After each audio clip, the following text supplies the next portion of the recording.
call this meeting to order. Good morning, everybody. Before I start, there's some more seating on our room over here, right next to us. The door will be open. If anybody wants to sit, have a seat on the other room. And there's a TV there too, so you can be watching the meeting. Welcome to the regular session of the Yuma County Board of Supervisors. Also sitting as Special Taxing District, June 5th, 2023, 9 a.m.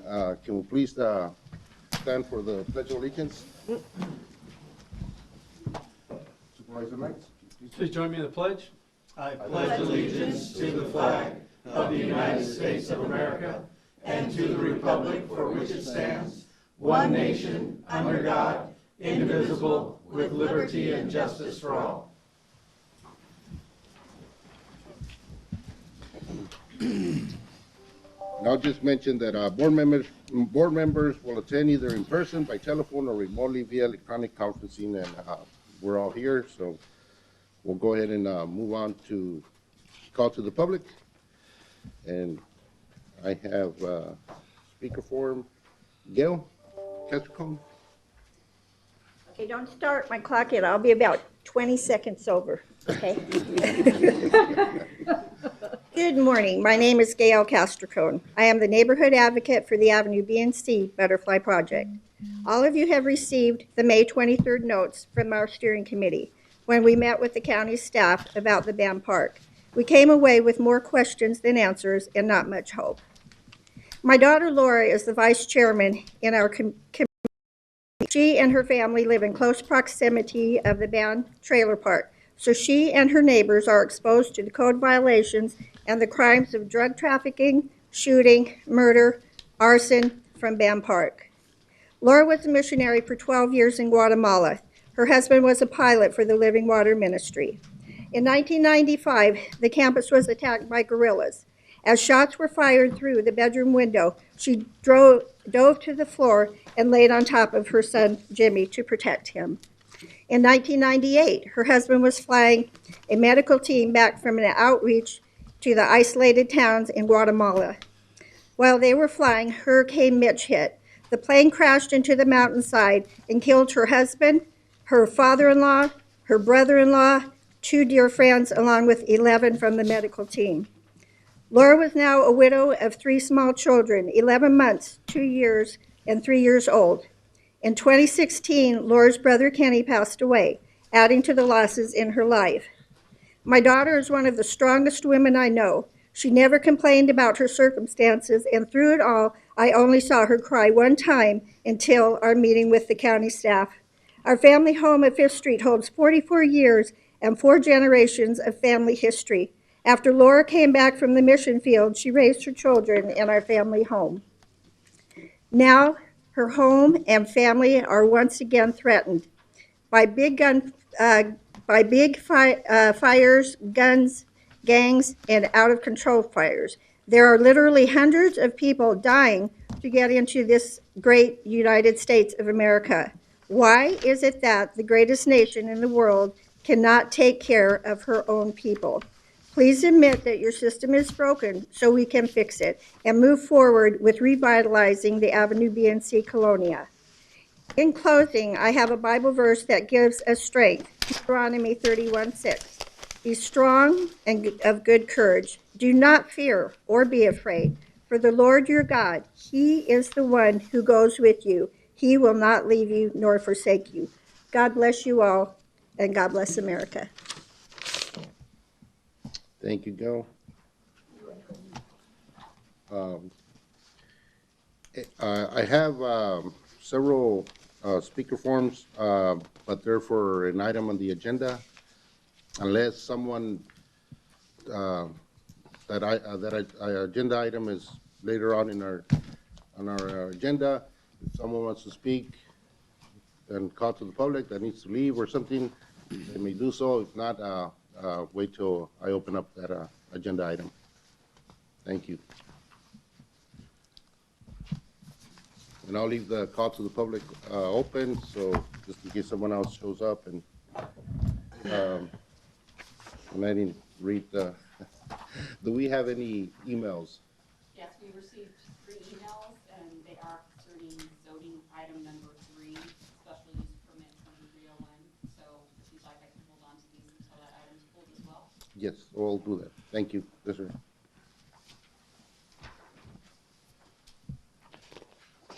We'll move on to presentations, proclamations, and appointments. Do we have any appointments? None? Item number 1, Chairman proclaims June 2023 to be Elder Abuse Awareness Month in Yuma County. And Supervisor Pancras, can you please read that? Doesn't mean anything that you get to read that. It just, doesn't mean anything that you get to read the elder abuse proclamation. He could have read it, I could have read it. I'm on the committee, Yeah, no, I'm just kidding. and you're as old as me. Just have your name, because I want to be. Okay. Something wrong with, um, be careful. Is our microphone ready? Okay, good, okay, fine, all right. I think it's hard not to hear me. I have an old PE voice, yes, okay. Proclaiming June 2023 as Elder Abuse Awareness Month. Whereas older adults deserve to be treated with respect and dignity to enable them to serve as leaders, mentors, volunteers, and vital participating members of our community. And whereas June 2023 marks the 17th anniversary of recognizing elder abuse awareness, its recognition will promote a better understanding of abuse and neglect of older adults. And whereas the Western Arizona Council of Governments Area Agency on Aging and the Yuma County Board of Supervisors recognize the importance of taking action to raise awareness, prevent, and address elder abuse. And whereas our population lives longer, we are presented with an opportunity to think about our collective needs and future as a community, and recognizing that ageism and social isolation are major causes of elder abuse in the United States. And whereas recognizing it is up to all of us to ensure that proper social structures exist so people can retain community and social connections, reducing the likelihood of abuse. And whereas preventing abuse of elder adults through maintaining and improving social support, like senior centers, home and community-based services, and transportation will allow everyone to continue to live as independently as possible and contribute to the life and vibrancy of our community. And whereas there is justice, there can be no abuse. Therefore, the Western Arizona Council of Governments Area Agency on Aging and the Yuma County Board of Supervisors urge all people to restore justice by honoring older adults. Join us in our engaging and empowering movement and putting an end to abuse. Therefore, the Yuma County Board of Supervisors proclaimed June 2023 to be Elder Abuse Awareness Month in Yuma County and encourage all our communities to recognize and celebrate older adults and their ongoing contributions to the success and vitality of our country. Thank you. Thank you. And we have Carol Brown from Waco. Good morning. Good morning. Thank you so much. I am thrilled to see so many community partners and leaders in the room that support our efforts and have for years. This is a hidden crime. It's silent most of the time. You'll see I just had to update our brochures to change a statistic, which says that right now, 1 in 24 crimes are reported in the U.S. regarding elder abuse. 1 in 24. The only way this is going to change is if we keep talking about it, we remove the stigma of elder abuse, we help older adults understand, It is not their fault. They should not feel shame, and they should reach out for help. There's much that we can do as a community. Many times it's as simple as checking in on family, your friends, your neighbors. It's reaching out and asking if they need help, making sure that the service organizations you're involved in or the church you attend, or as leaders that you're looking at how we can provide more opportunities for socialization for our older adults, and they don't remain isolated. There are some that, especially during COVID, and you know this, they didn't leave their homes. And that just increased their vulnerability to abuse through scams, through people coming door to door, trying to take money from them. So many avenues that are used against our older adults who truly are vulnerable. So I just want to thank you so much for recognizing this month. It's a small step, but it's an important step. We have a lot of resources at WACOG, and this is one of our top pillars that we focus on to prevent elder abuse. And we have education, we have the resources I left you. Would love if you'd all wear your purple pins that I provided you, because purple is not only the color of aging, it also represents elder abuse. So thank you very much for the proclamation and for your time today. Right, so we Thank give it to you, her? Carol. Yeah, we'll go ahead and give it to you, and we'll take a picture.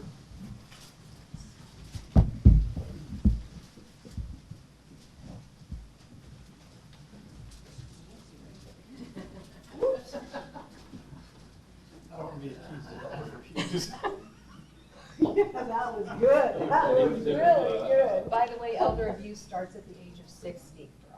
Oh,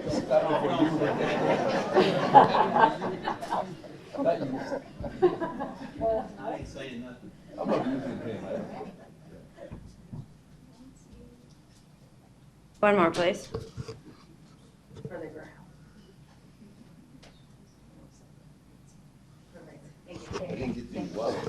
Oh, yes, that was great. Thank you so much. Thank you.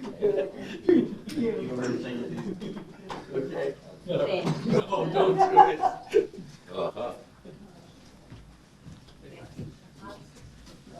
We still got about 7 more years? Yeah. That's 7 more years. 7 more years. Tony's past 7? or something? Hey, it will Just hit it, I happen just hit it soon. last year. Sooner than you think, guys.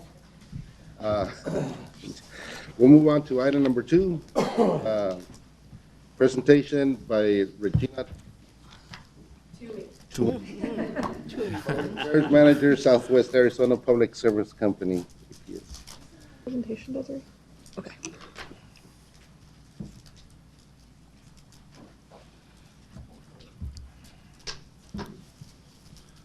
Yeah, technical difficulties Yeah, there, yeah. I don't know it by heart. Okay.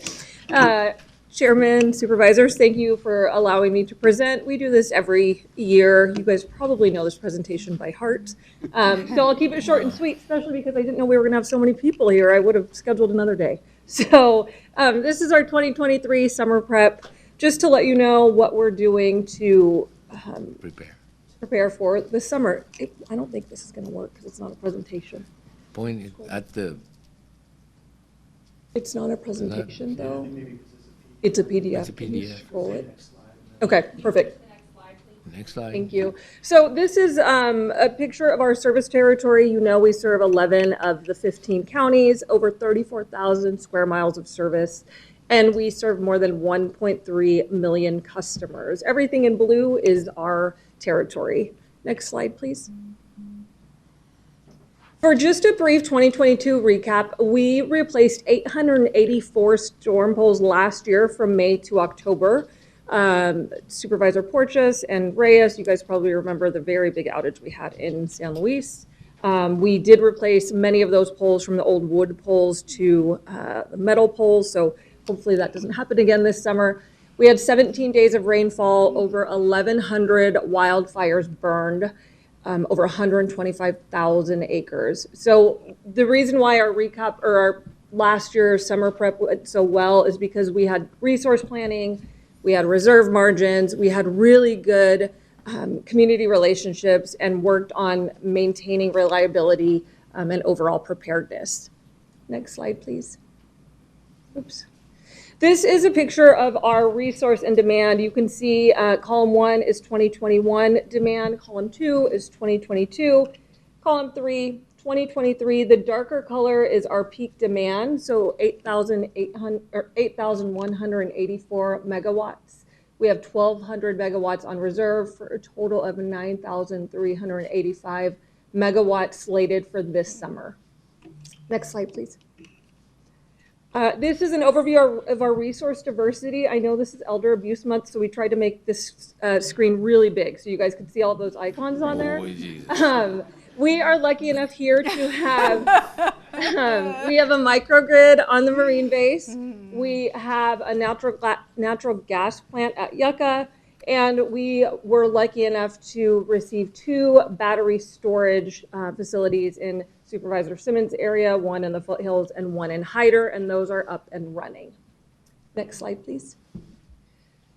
We have adequate fuel supplies for all of our generating facilities. Conventional generation fuel contracts are in place, and Palo Verde has a secure supply of enriched uranium from contracts and inventory through 2026. Next slide, please. Speaking of Palo Verde, we have power plant summer readiness. It was scheduled to be completed by May 1st. We, just a highlight of some of the things we do, we provide employees with extreme temperature protective gear, train and prepare employees for extreme weather conditions. We incorporate lessons learned. We continue to survey critical control systems. We stopped doing Palo Verde tours through COVID. We are bringing them up hopefully this winter. So if any of you are interested, we can schedule you for one of those plant tours. It's really informative. It's a half-day tour through the nuclear plant. So if you guys want to get on one of those, we'll get you scheduled. Regina, I've had the opportunity to do one of those, and what they have out there is amazing. It's really interesting. We're hoping to bring them back this fall. Yeah. Especially for the elderly. Yes. Well, you have to wear extra security gear for you. Next slide, please. Transmission and distribution, we employ technology to more quickly identify and restore outages. We have a great team here led by Danny Ortega, who is just hit 60 years old, so he's part of that group too. That was a low blow. We complete summer-specific maintenance year-round, patrols and inspections to make sure that we are being proactive instead of reactive. As far as operational strategies, we have extreme heat day procedures. We have a moratorium on disconnects in the summer. We also do not execute planned outages on high heat days. We have strategic staffing, and then we're working to maintain sufficient inventory of equipment through the summer so that if we do have any outages, we can quickly restore. Next slide, please. For emergency management, external preparedness and response, we have mutual assistance in Phoenix Metro neighboring utilities, SRP and TEP. We maintain relationships with fire and emergency management and various federal, state, and local agencies. As far as internal preparedness, we work on an electric curtailment plan exercise and then continuous disaster recovery plan exercises. Next slide, please. Cybersecurity is a new slide to this presentation. As we know, it's gotten more important and more dangerous for power plants. So we have risk mitigation processes, external audits, coordination of best practices and standards, so utility industry best practices, federal, state, and local government. And then we also employ third-party experts to ensure that we are protecting ourselves from any cyber threats. Next slide, please. Focusing on the customer, before I go over this slide, I just want to let you know about 2 events we have actually tomorrow and Wednesday. We have open houses scheduled at the City Public Works Office. They're scheduled from 10 to 2, and these are for anyone who might need assistance paying their bill, anyone who might just have questions on their bill. We will have some of our solar experts on hand. We have about 8 customer service reps coming who speak English and Spanish. Chicanos por la Causa will be there giving out funds if people qualify. We will also have WACOG on site as well. So we closed, as you know, we closed any in-person branch several years ago, and so we're trying to do these open houses on a regular basis. That's tomorrow and Wednesday. We did send out postcards. We did send out emails. And then I reached out to all of the local municipalities to get it posted on their social media and our community partners to push it out on their platforms as well. So for focusing on the customer, we did change our customer experience center to be a human person 24 hours a day. So it's not an automated robot. You will talk to someone. We have outage alerts by text or email. The outage map on our website has been a big project for us. You can download it through the app as well to have real-time data. So if you have an outage and it's not there, that means it hasn't been reported yet. Make sure you call it in or text me or Danny. But it'll also let you know in real time when your power is going to come back on. Customer education, we're having multiple channels of education, emails, text, mailers, summer safety info, and information about monsoons and outages. We are working on heat relief programs and energy efficiency, so really working with agencies like Salvation Army for heat relief and cooling shelters. Next slide, please. In summary, we are ready for summer 2023. We have diverse generation resources, adequate fuel supplies, transmission capacity, and we have been working diligently on emergency preparedness. And that's it. Couple of questions. Go ahead. One of them, why didn't you replace all the wooden poles in the, when you had that storm, you had metal poles and then you left some wooden poles. Is there a plan to eventually replace them? They're like a weak link on the chain. Yes. Chairman, thank you for the question. We replace poles when they're needed, but our data shows wooden poles in this area last longer than the metal poles due to the corrosion and the dirt. Damn, that was not the answer I was paying. Sorry. But change that about makes some 100 of them. sense. Yeah, He was ready for your. Yeah. The second one is probably most important. You guys get a franchise. When is it due? I mean, yeah. County? Yeah, for the county. It was renewed last meeting. You just approved it last meeting. Oh, damn it. No wonder she was giving me back all that stuff. Chairman, anything else? So, no, that's enough. There's no way to warn him Yeah, anymore. I just have a comment. APS is on the far east end of the county, Dayton, and Dayton usually just gets hammered. You guys your people do a great job, because I know it's on the tail end of the Phoenix line, but you do a great job at getting out there and getting their power back up and going. It's kind of they're in between with Welton Mohawk, between town here. So they do a great job getting the power back up out there as quick as they can. And on behalf of the city of San Luis, thank you very much, because it isn't just serviced by one section, it's serviced by two lines, which means that sometimes you do lose power in one section, but you don't almost ever lose power in the whole city. So that was done some time ago. I think I knocked the pole down once, but I'm not going to get into that. And so thank you very much for taking care of that particular issue. That was a big thing, a big issue back some time ago. The fact that, if anybody knocked the pole down, this whole city would go dark. Now it seems to be much better. It's coming from both sides. Thank you.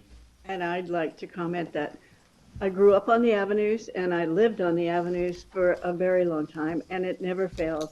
The avenues go out every time we have a storm, and you always get them back up and running within a couple, 3 hours. So thank you, because it's in the middle of the summer and it's hot and humid. So thank you. Hey, this is a good time to exit. When everybody's doing good. Any other questions or Make comments? a comment? Yeah, go ahead. Chairman?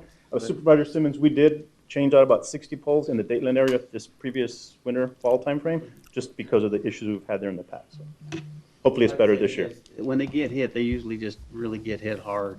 But you guys are great about getting out there and getting the power back up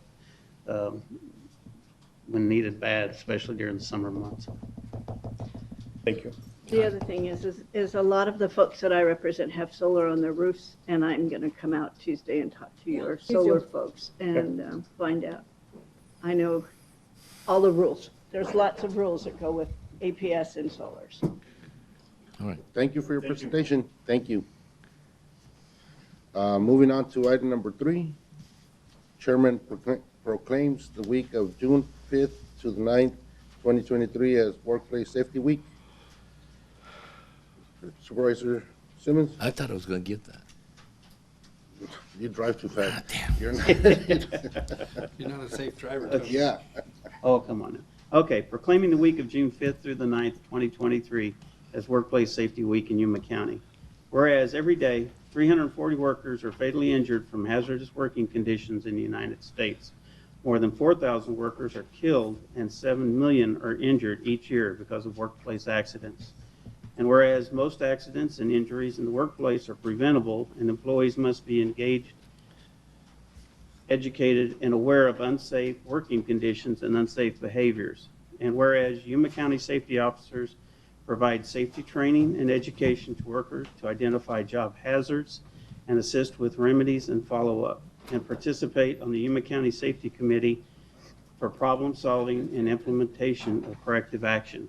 And whereas raising safety awareness and participation in safety programs can prevent workplace injuries, reduce worker compensation claims, improve compliance with safety regulations, and increase productivity. And whereas all employees play a role in being actively involved in workplace safety, keeping each other safe while protecting themselves, co-workers, and county property. And whereas the National Safety Council established June as National Safety Month in 1996 to increase safety awareness in the workplace and decrease the number of unintentional injuries and deaths in the United States.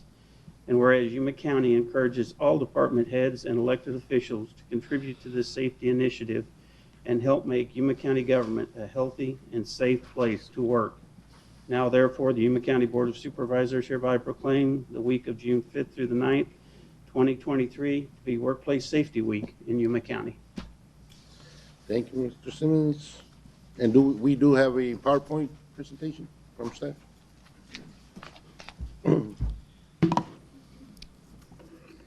Good morning, Chairman, members of the board. Martina Espinoza, Safety Compliance Supervisor. Here with me today also is Jessica Rodriguez, Interim HR Director. Also Monica Escalante, Safety Program Technician 2. Other members of the Safety Division, Carlos Marquez, Oscar Chavez, and Paulina Paz from Employee Relations, and also Robin Stowart-Burkett from Risk Management. Thank you, Mr. Chairman and board members, for recognizing workplace safety here in Yuma County.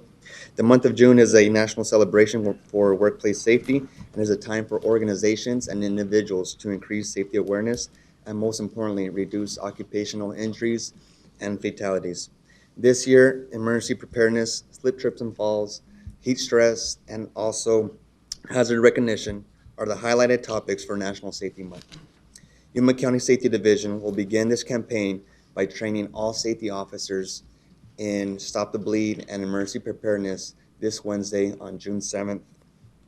And then continuing the Safety Awareness Week by sharing safety articles, safety flyers, and informative content to increase safety awareness in all county departments. Yuma County also has a very dedicated safety committee. I'm very proud to be a part of that team. Yuma County safety officers are always ready to serve to ensure a safe workplace. Safety officers take time out of their full-time full-time job positions to report accidents, resolve hazards, complete monthly reports, complete quarterly inspections, an annual fire drill, and much more. I would like to take the time to recognize all the Yuma County safety officers for their dedication to safety and for keeping everyone safe in their county departments and offices.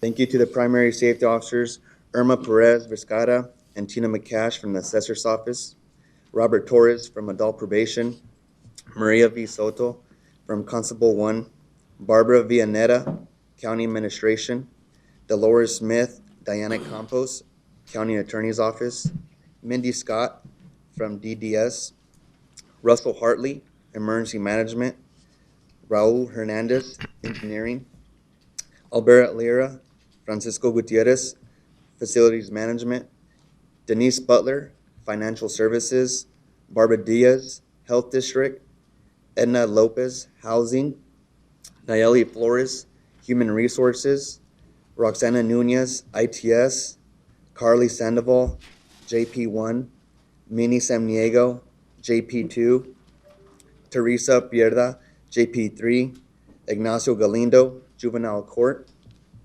Cecilia Felix, Legal Defender, Sandra Gutierrez, Library District, Felicia Vidal, Public Defender, Jessica Duchesne, Public Fiduciary, Armando Rodriguez, Public Works, Cynthia Romero, the Recorder's Office, Elizabeth Valenzuela, School Superintendent, Cesar Faz, Superior Court, Martha Sereno, Treasurer's Office, and Christopher Loya from YCSO.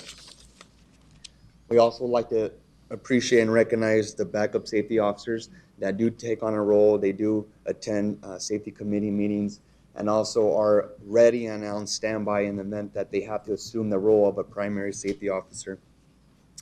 I'd like to give a shout out to Lamberto Sanchez from Adult Probation, Cindy Jocelyn from County Administration, Tony Bedia, Emergency Management, Cynthia Biasi, Engineering, Margarita Gamboa, Financial Services, Alfredo Velasquez Oliveira, Health District, Rene Franco from the Housing, Carlos Tepera, JP2, Reina Curiel, JP3, Veronica Ibarra, Legal Defender, Ashley Jones, Library District, Susana Magdaleno, Public Defender, Jessica Fram, Public Fiduciary, Sam Mendoza, Public Works, Abe Avila, Recorder's Office, and Mary Cruz Calvert from the Treasurer's Office. Thank you to all the safety officers for all that you do. To show our appreciation to all our safety officers, Yuma County Safety Division will be giving out You Safe t-shirts to each primary safety officer as a token of appreciation. Yuma County also will be giving out You Safe t-shirts to County Administration, to the board, for also recognizing Safety Work Week in Yuma County. Our slogan this month for Safety Awareness Month is Safety Starts With Me. Safety is everyone's responsibility. Maintaining the safety of employees and their work areas will improve productivity, reduce workplace injuries, reduce insurance costs, and also help the county avoid safety violations. Thank you, Board of Supervisors. Thank you, County Administration. Thank you to all the department heads and elected officials. And thank you, county and core employees, for never giving safety a day off. As always, You Safe challenges you to think safe, work safe, in order to go home safe. Thank you for your time. Thank you. Thank you, Martin, and thank you to all the staff that really look out and always are there to give presentations and sessions to the rest of the county staff. Thank you. Chairman. We'll go get a picture. So if I have some bring in safety the officers team. that would like to Bring join in all the in the team. proclamation. Step forward. Oh, sorry, guys. I'm getting there. Sorry, I was busy. Yes. I was busy looking in the back there. What? Not sure about this. I'm not sure about this.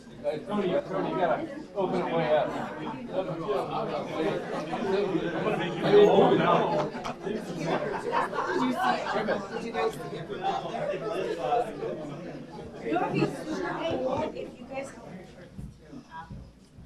Yeah, it'd be super cool, but and I don't think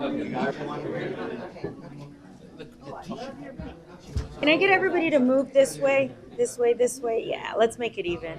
All the way, all the way, all the way. If I could get you all the way over here, Supervisor Simmons, unless we can crowd it. that way. You sure? Yes. There we go. I can't reach his wallet now. If you don't squish in, you'll never get in it.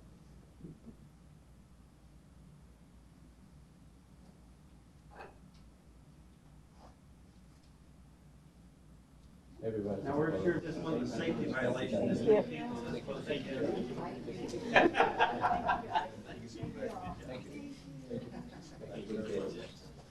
Thank you. Did they kill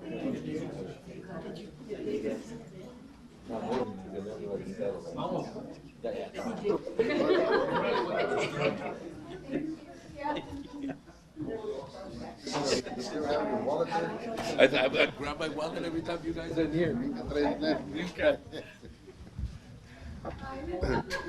No safe environment with you guys in it. How funny. Well, you know they added an extension right here for me so that I don't fall off the podium. Well, that would be the chairman's That was part of the safety prerogative. program. That was part of the safety program, yes. They saw how close I came all the time, so yeah. We'll move on to item number 4, presentation of the county line by Yuma 77. Yuma County Public Works invites area schools for educational presentations during Public Works Week. Yuma County Housing held a class to teach families how to achieve stability and a prosperous future. And as temperatures rise, our dedicated vector control team springs into action to shield you from the mosquito population. These stories and more, this is your County Line.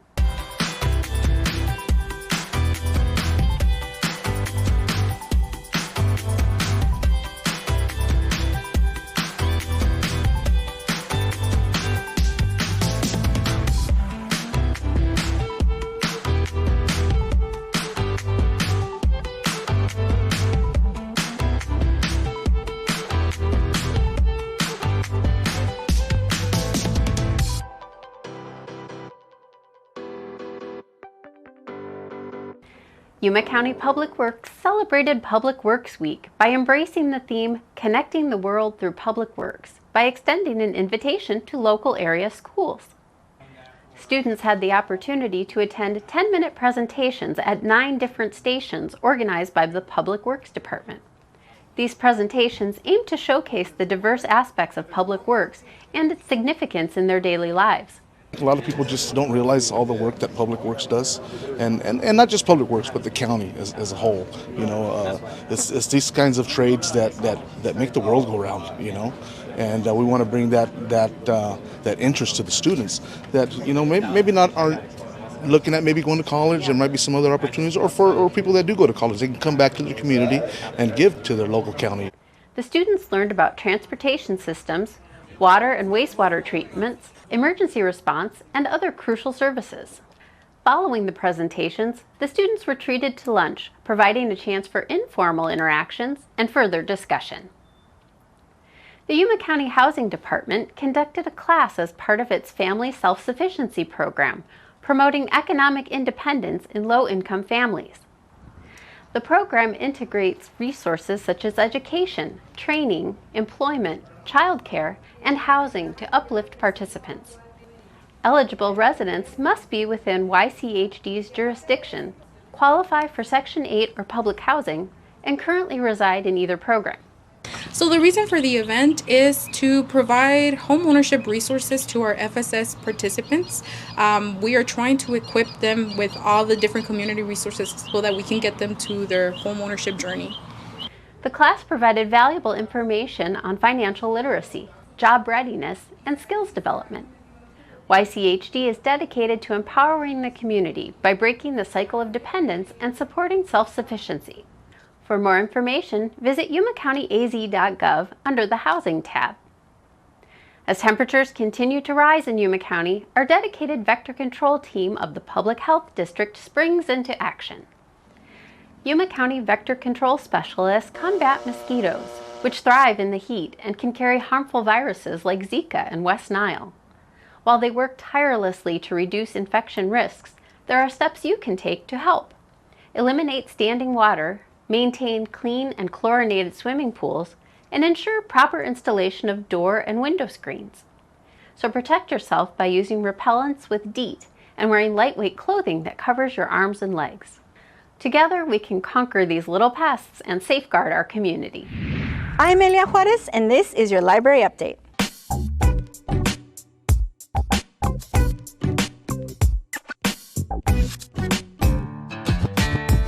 It's our favorite time of year. Summer reading is back, and we'll tell you how you can participate. Our summer reading program for all ages kicks off May 27th and runs until the 15th of July. There will be all kinds of great activities, prizes, and so much fun at every single one of our branches. For more information on the summer reading program, make sure you check out our website at yumalibrary.org or download the Read Squared app to register and track your reading at home. Before we go, Yuma County has announced that it will be hosting a Truth in Taxation public meeting. The meeting will be held on Monday, June 19th at 9 a.m. and will serve as an opportunity for residents to gain insight into the county's tax policy and budget for the upcoming fiscal year. Yuma County officials will present the proposed budget and tax rates, fostering transparency and allowing community members to have a voice in the decision-making process. Thank you for joining us for this County Line. We'd like to know of any story ideas you may have. And if you're looking for stories we've covered in the past, log on to our website at yumacountyaz.gov/VOD. We'll see you on the next County Line.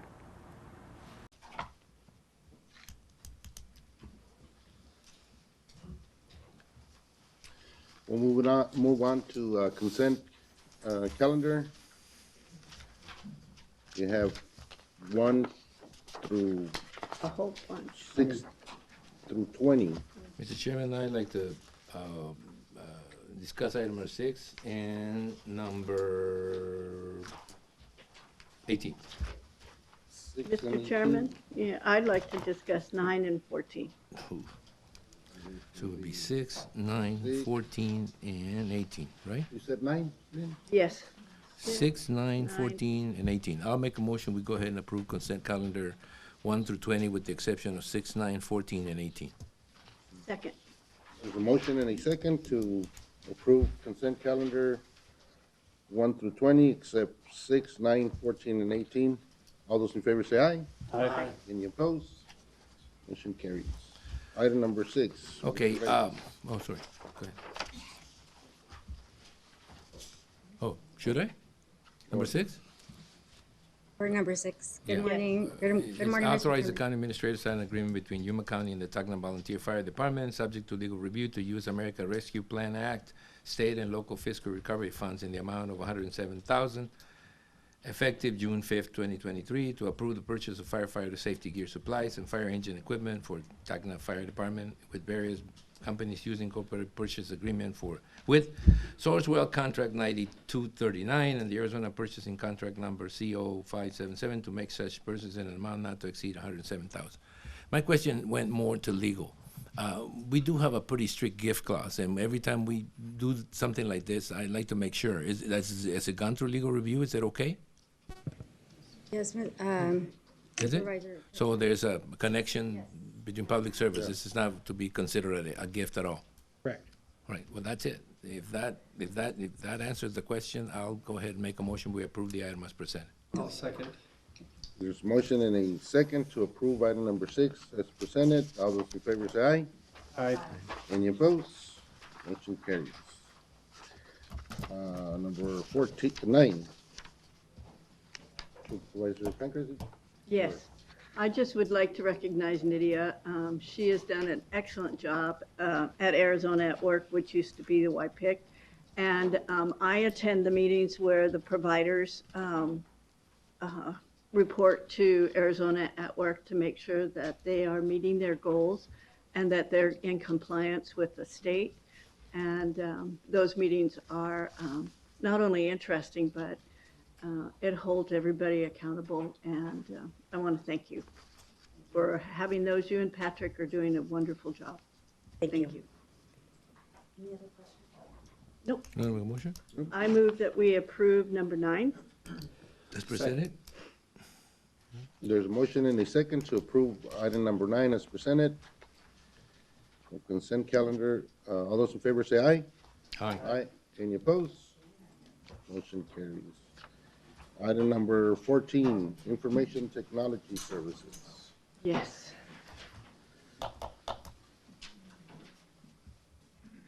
Thank you. This is also a thank you. Can you explain what Varonis Data Security is going to do for us? Good morning, Chairman, Vice Chair, Cliff Summers, Chief Information Officer, Yuma County ITS. What Varonis does is actually assist with the categorizing of data. So most organizations do not have their data categorized in the sense of having it in public, private, different forms. So what this does, it allows us to know what data we have, where it lives, and how it acts. Also, this ties back to some upcoming issues that we may have moving forward with, say, automation or even something that we call dumb automation, just where you can have the ability to work within your silos to be able to show what data you have, move forward with creating better ability to provide services to the citizens of Yuma. I read it, but I just wanted the others to understand that it's a necessary evil these days. Oh, yes, ma'am. Just a question, does it have anything to do with the audit findings? Oh, yes, sir. It does. It ties back to the audit finding because, as I had mentioned earlier, most organizations do not have any kind of data classification. This was a financial audit that took place, but now with financial audits, it entangles information technology and other aspects of an organization. This answers that question along with the policy that was put together by Deputy Chief Cervantes to mitigate the issues that we potentially could have. All right. I'm okay with it, if you're okay. Thank you, Jesus, yes. Thank you. Do I hear a I motion? move that we approve number 14. Second. There's a motion and a second to approve item number 14 as presented. All those in favor say aye. Aye. Any opposed? Motion carries. Number 18. 18 is to approve the appointments of the following commissioners and attorneys as Judge Pro Tempore for Superior Court in Yuma County, effective July 1st, 2023 through June 30th, 2024. Now, the list of appointees have a couple of interesting names on it, for me Good anyway. morning. Is Brent Levy Gunderson a former employee? Yes. Okay, that's He's one. a commissioner right now down at juvenile court. Okay, I like him, so it's okay. Now, the other one is Andrew W. Gold. Is he the former state Supreme Court? He's back in Yuma County, and he, He's in Phoenix and he works for a law firm, but he'd like to come to Yuma occasionally at no cost to the county. just let me know when he's in town. You want to see him? Anytime, I'd love to. I do too. Yeah, I'd love to see him. He's such a great guy, and I just wonder whether this was him No, or somebody he else. misses Yuma. Yes. Well, that's weird, but it's okay. Come on. I'm just kidding. I'm just kidding. No, I thought it was him, but I wanted to make I sure. just- No, there's no problem with his appointment. I think you must well serve whenever he comes to town, and I just We've wanted had some to. great judges. Yeah, those are some good people. Oh, that's it. I just wanted to make sure it was them. I I thought didn't know. somebody was going to ask about Andy Gould being on here. Yeah, well, I have the fortunate, I can make the fortunate statement, I've never been in front of him other than when he's in front of us, and Yeah, that's fine. yeah. I And don't that's the think way I like to any of keep us it. want that. Yeah. So anyway, I'll make a motion, go ahead and do the appointments. Okay. I like the list. All right. All right? I'll second it. Thank you. There's a motion and a second to approve item number 18 as presented. All those in favor say aye. Aye. Any opposed? Motion carries. Thank you. Thank you.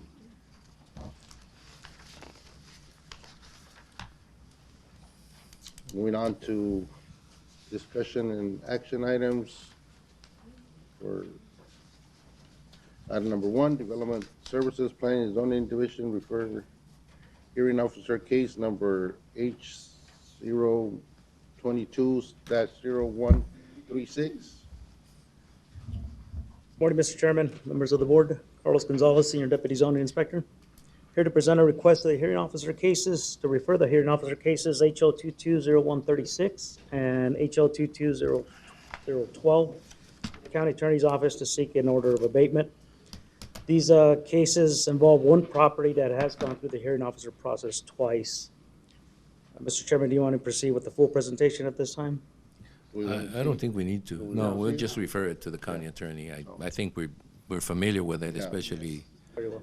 and I think it goes back to the policy that we've tried to adopt to try to move these processes quicker. I mean, people complain that they make a complaint and it takes forever for anything to ever happen. So to me, I don't need to be reminded that this thing's got to move forward, and I don't have to hear the case again. I'll make a motion that we go ahead and refer hearing officer case number 022-0136 and 022-0012 to the county attorney for action in Superior Court. to Thank you, attend Mr. on Chairman. it. There's a motion and a second. Any discussion? Yeah, I think All those in Supervisor favor say Simmons. aye. Aye. Any opposed? Motion carries. Zoning agenda items. Item number 1, public hearing, rezoning case number 23-02. Thank you, Mr. Chairman. Javier Barraza, Senior Planner, presenting rezoning case 2302. This is a request to rezone a parcel that is 10 gross acres in size from rural area 10-acre minimum to suburban ranch 2-acre minimum. The project site is located in the Yuma Mesa planning area at 17295 South Avenue B and a half. The intent of the applicant is to create 4 parcels for residential development. One will be 4 acres in size and the 3 others 2 acres in size. This is the zoning and vicinity map showing the subject parcel. Cross-hatching highlighted in red at the center, which is improved with a site build that was built in 1930, and the remainder of the parcel on the east side is in agricultural use, alfalfa actually at this moment. Property is accessed from 2 points, on the west from Avenue B and a half, and on the east, County 17 1/4. Properties on the north and east are zoned suburban ranch 2-acre minimum, improved with a mixture of manufactured homes and site builds, and there are several parcels that are vacant. Parcel 15, 1, 2, and also to the southeast, number 1, are zone RA10 in agricultural uses. Parcels on the southwest is improved with a site build. And parcels 8 and 15 to the east are parcels zone suburban ranch 2-acre minimum, improved with site build. This is an aerial view showing the subject parcel outlined in red in its current condition. This is now the area between Avenue B and Avenue B and a half. The subject property is outlined in red on the left. And you can see the alignment of County 17 1/4. This is a site plan the applicant submitted. On the west is the 4-acre parcel where the residence is located, and the 3 others on the east are the 3 2-acre parcels. Highlighted in orange is the access easement with a turnaround for emergency vehicles. This portion connects to County 17 1/4. This is a view looking south at Avenue B and a half from the front of the property.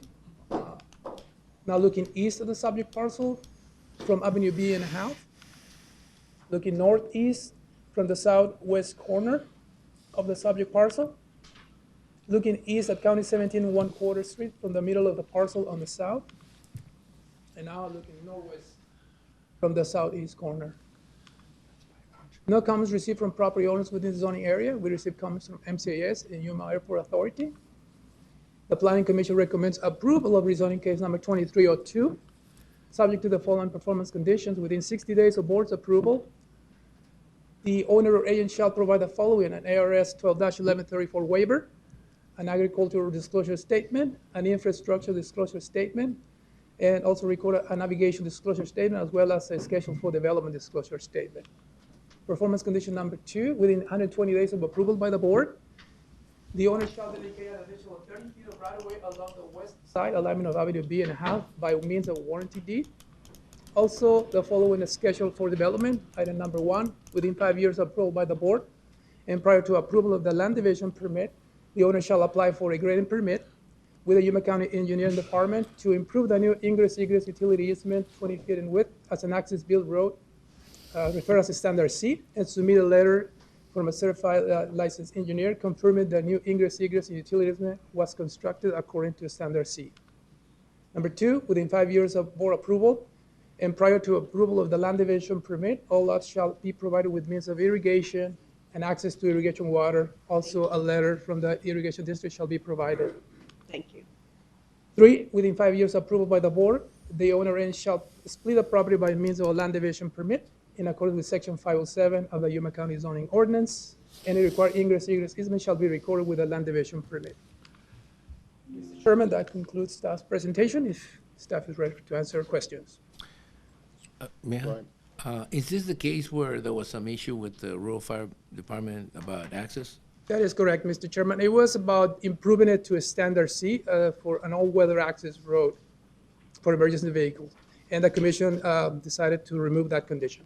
Okay, so under recommendation, there was no condition. It was just the condition. To remove it. To remove it?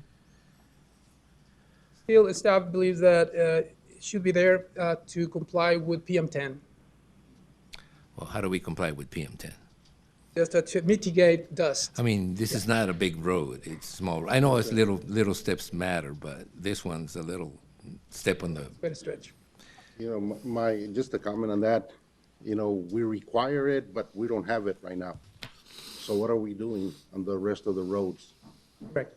So when that thing, you know, when that item or any PM10 comes up, my question would be, as an applicant, would say, well, how come you haven't done it to other roads? If we're so worried about that, I think we either need to start looking at it from a different perspective, or, because. On a case-by-case yeah, basis, difficult. I just don't want to get us in trouble. So, yeah, that's. More that's trouble than my- we already are. Yeah. Mr. Chairman, Maggie Castro, Planning and Zoning Director. So when properties are located in the PM10 non-payment area, staff is consistent in requiring certain conditions so that any increase in dust is mitigated. In this case, the option is to either require improvement of County 17 and a quarter street to county standards, which would be a paved road, or staff is recommending a gravel road from Avenue B&a-half to the east property line of the subject property along the alignment of County 17 and a half. Again, the condition of the road is a dirt road, and staff is recommending improvement to a gravel standard. Right, let me ask the question. In that map that you're showing us, the side is what? The one where the darker line is, and the yellow means what? Is there a paved road there? Staff is recommending improvements from Avenue B to Avenue B and a quarter. We normally don't, I mean, unless you have control of that road, how would you do that? Mr. Chairman, the road is dedicated right of way. To the county? Yes. So the county would be amenable to having it improved?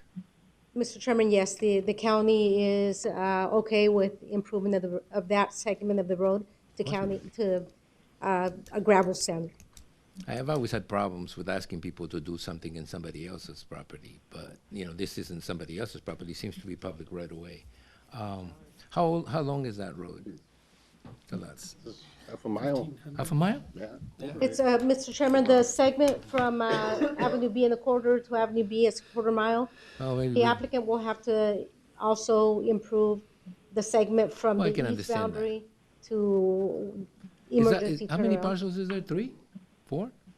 Mr. Chairman, the intent is to create 3 new parcels. However, there is a potential for 4 new parcels to be created. And 5 is the limit for a subdivision. Correct. I can understand asking the applicant to provide part, access not- on not his the land. other one. I don't know about the other one, but we'll hear from the applicant, I'm sure. Thank you, Mr. Chairman. It's always a cost. I know Renegade. Open up, We have it. Maybe, Good morning, Mr. Chairman, board members. My name is Vianey Vega with Vega & Vega Engineering. I'm representing the property owner for this rezoning. And the concern of my client, of course, was the additional requirement to improve that quarter-mile road along County 17 and a quarter street. Before he started the process of thinking about splitting the property and going through the rezoning, he contacted Rural Metro, and he had a site visit with the fire marshal at that time. I'm talking a few years back before starting the process, to look at the access from Avenue B all the way to his property on County 17 and a quarter. And back then, it was deemed that road, it was in good conditions, and that the emergency vehicles can access the property through the existing road as it is. Then we had the Planning and Zoning Commission meeting, and that was one of the conditions was put into the rezoning, and we objected to that condition, and we request that condition to be removed based on that fact, that road was in good conditions, that the emergency vehicles can access that through that road. Furthermore, I was building the building official was at the Planning and Zoning Commission meeting, and he was pushing for that condition to remain. Then after the meeting, we met with the building official, and we agreed to go to the job site to look at one more time the road so he can see the conditions of that road. So we did that. We met with the building official at the job site, look at the road, the existing road, and the road is in good conditions, and emergency vehicles can access that road. So there's no really any need to improve that road as it is, because it can be utilized. The main thing of this condition is that an emergency vehicle can access the road. So the road is there. So there is no need to add additional costs to my client on someone else's property that is going to be, on County 17 and a quarter, on the north side of that road, there's 4 parcels there. And then there's on the south side, it's one parcel that is been used as agriculture use, but that is not my client's property. So he'll be improving those properties, that road under those properties, even though it's a county right-of-way. But it's an additional cost that really is not needed because the access is there for the emergency vehicles. So. Why didn't we start from Avenue B&1/2, going the other way, as opposed to coming in? And in the other side of the parcels, I mean, I understand there's road. I mean, isn't there some dedicated roadway there? There's no access off of 17 and a quarter. We're proposing the access on the east side because the existing structures there are on the first parcel we're creating, they're all the way to the south, so there's no access on the south of the parcel. So the question I had was, why wasn't the access road moved up to, I don't know, I can't On the north tell from side? here. Yeah, what wasn't there the north There's side? the irrigation ditch on the north side of the parcel. Can't see it from here. Yeah, it's not shown there. Just didn't make any Yeah, sense to that's where the property irrigates from, on the north side. So the property at the end that is abutting B&1/2 would have to be accessed through the other side? No, the first parcel will access off of B&1/2, and the 3 new proposed parcels on the east side, which will be B and C, B, C, and D, will access off of County 17 and a quarter. Oh, there's a building there. Well, I was trying to figure out why we Yeah, wanted to so access it from B&1/2. these 3 parcels, 1, 2, 3, will access off of this road here that is going to be improved. And of course, my client doesn't have a problem improving the road on his property to provide access to his 3 parcels here. And then we're providing a emergency turnaround at the end of the parcel B here. Okay, I just sort of looked at that design and thought, okay, well, why don't we come in off B&1/2? And, yeah, I mean, I can see from the picture that there's a house too near the road. I mean, it wouldn't be wide enough. But I thought, well, maybe if you went the other side, which was, I guess, the north or south, north of the property. North side, yes. Yeah, it would be, I don't know, I mean, to remove that other long, quarter of a mile or a mile long gravel road, I would have thought that you would come out of Avenue B&1/2 with one entrance and go all the way through the 4 parcels. Anyway, I see the vote on the delay or the vote to postpone the case. Was it done because they wanted an answer from, who was at the commission? They wanted an answer from the rural metro people on the access point? Chairman Javier Barraza, Senior Planner. It was Mr. Commissioner Van Kwai wanted to delay it to have a meeting between, chief building official, staff, and rural metro to determine if it was in compliance. That stretch. But then typical government. Let's have a meeting. It was a recommendation that It didn't go. I noticed didn't it. go. Didn't go. Didn't pass. Right. Okay. I guess we will open it to All the right. public. Thank you.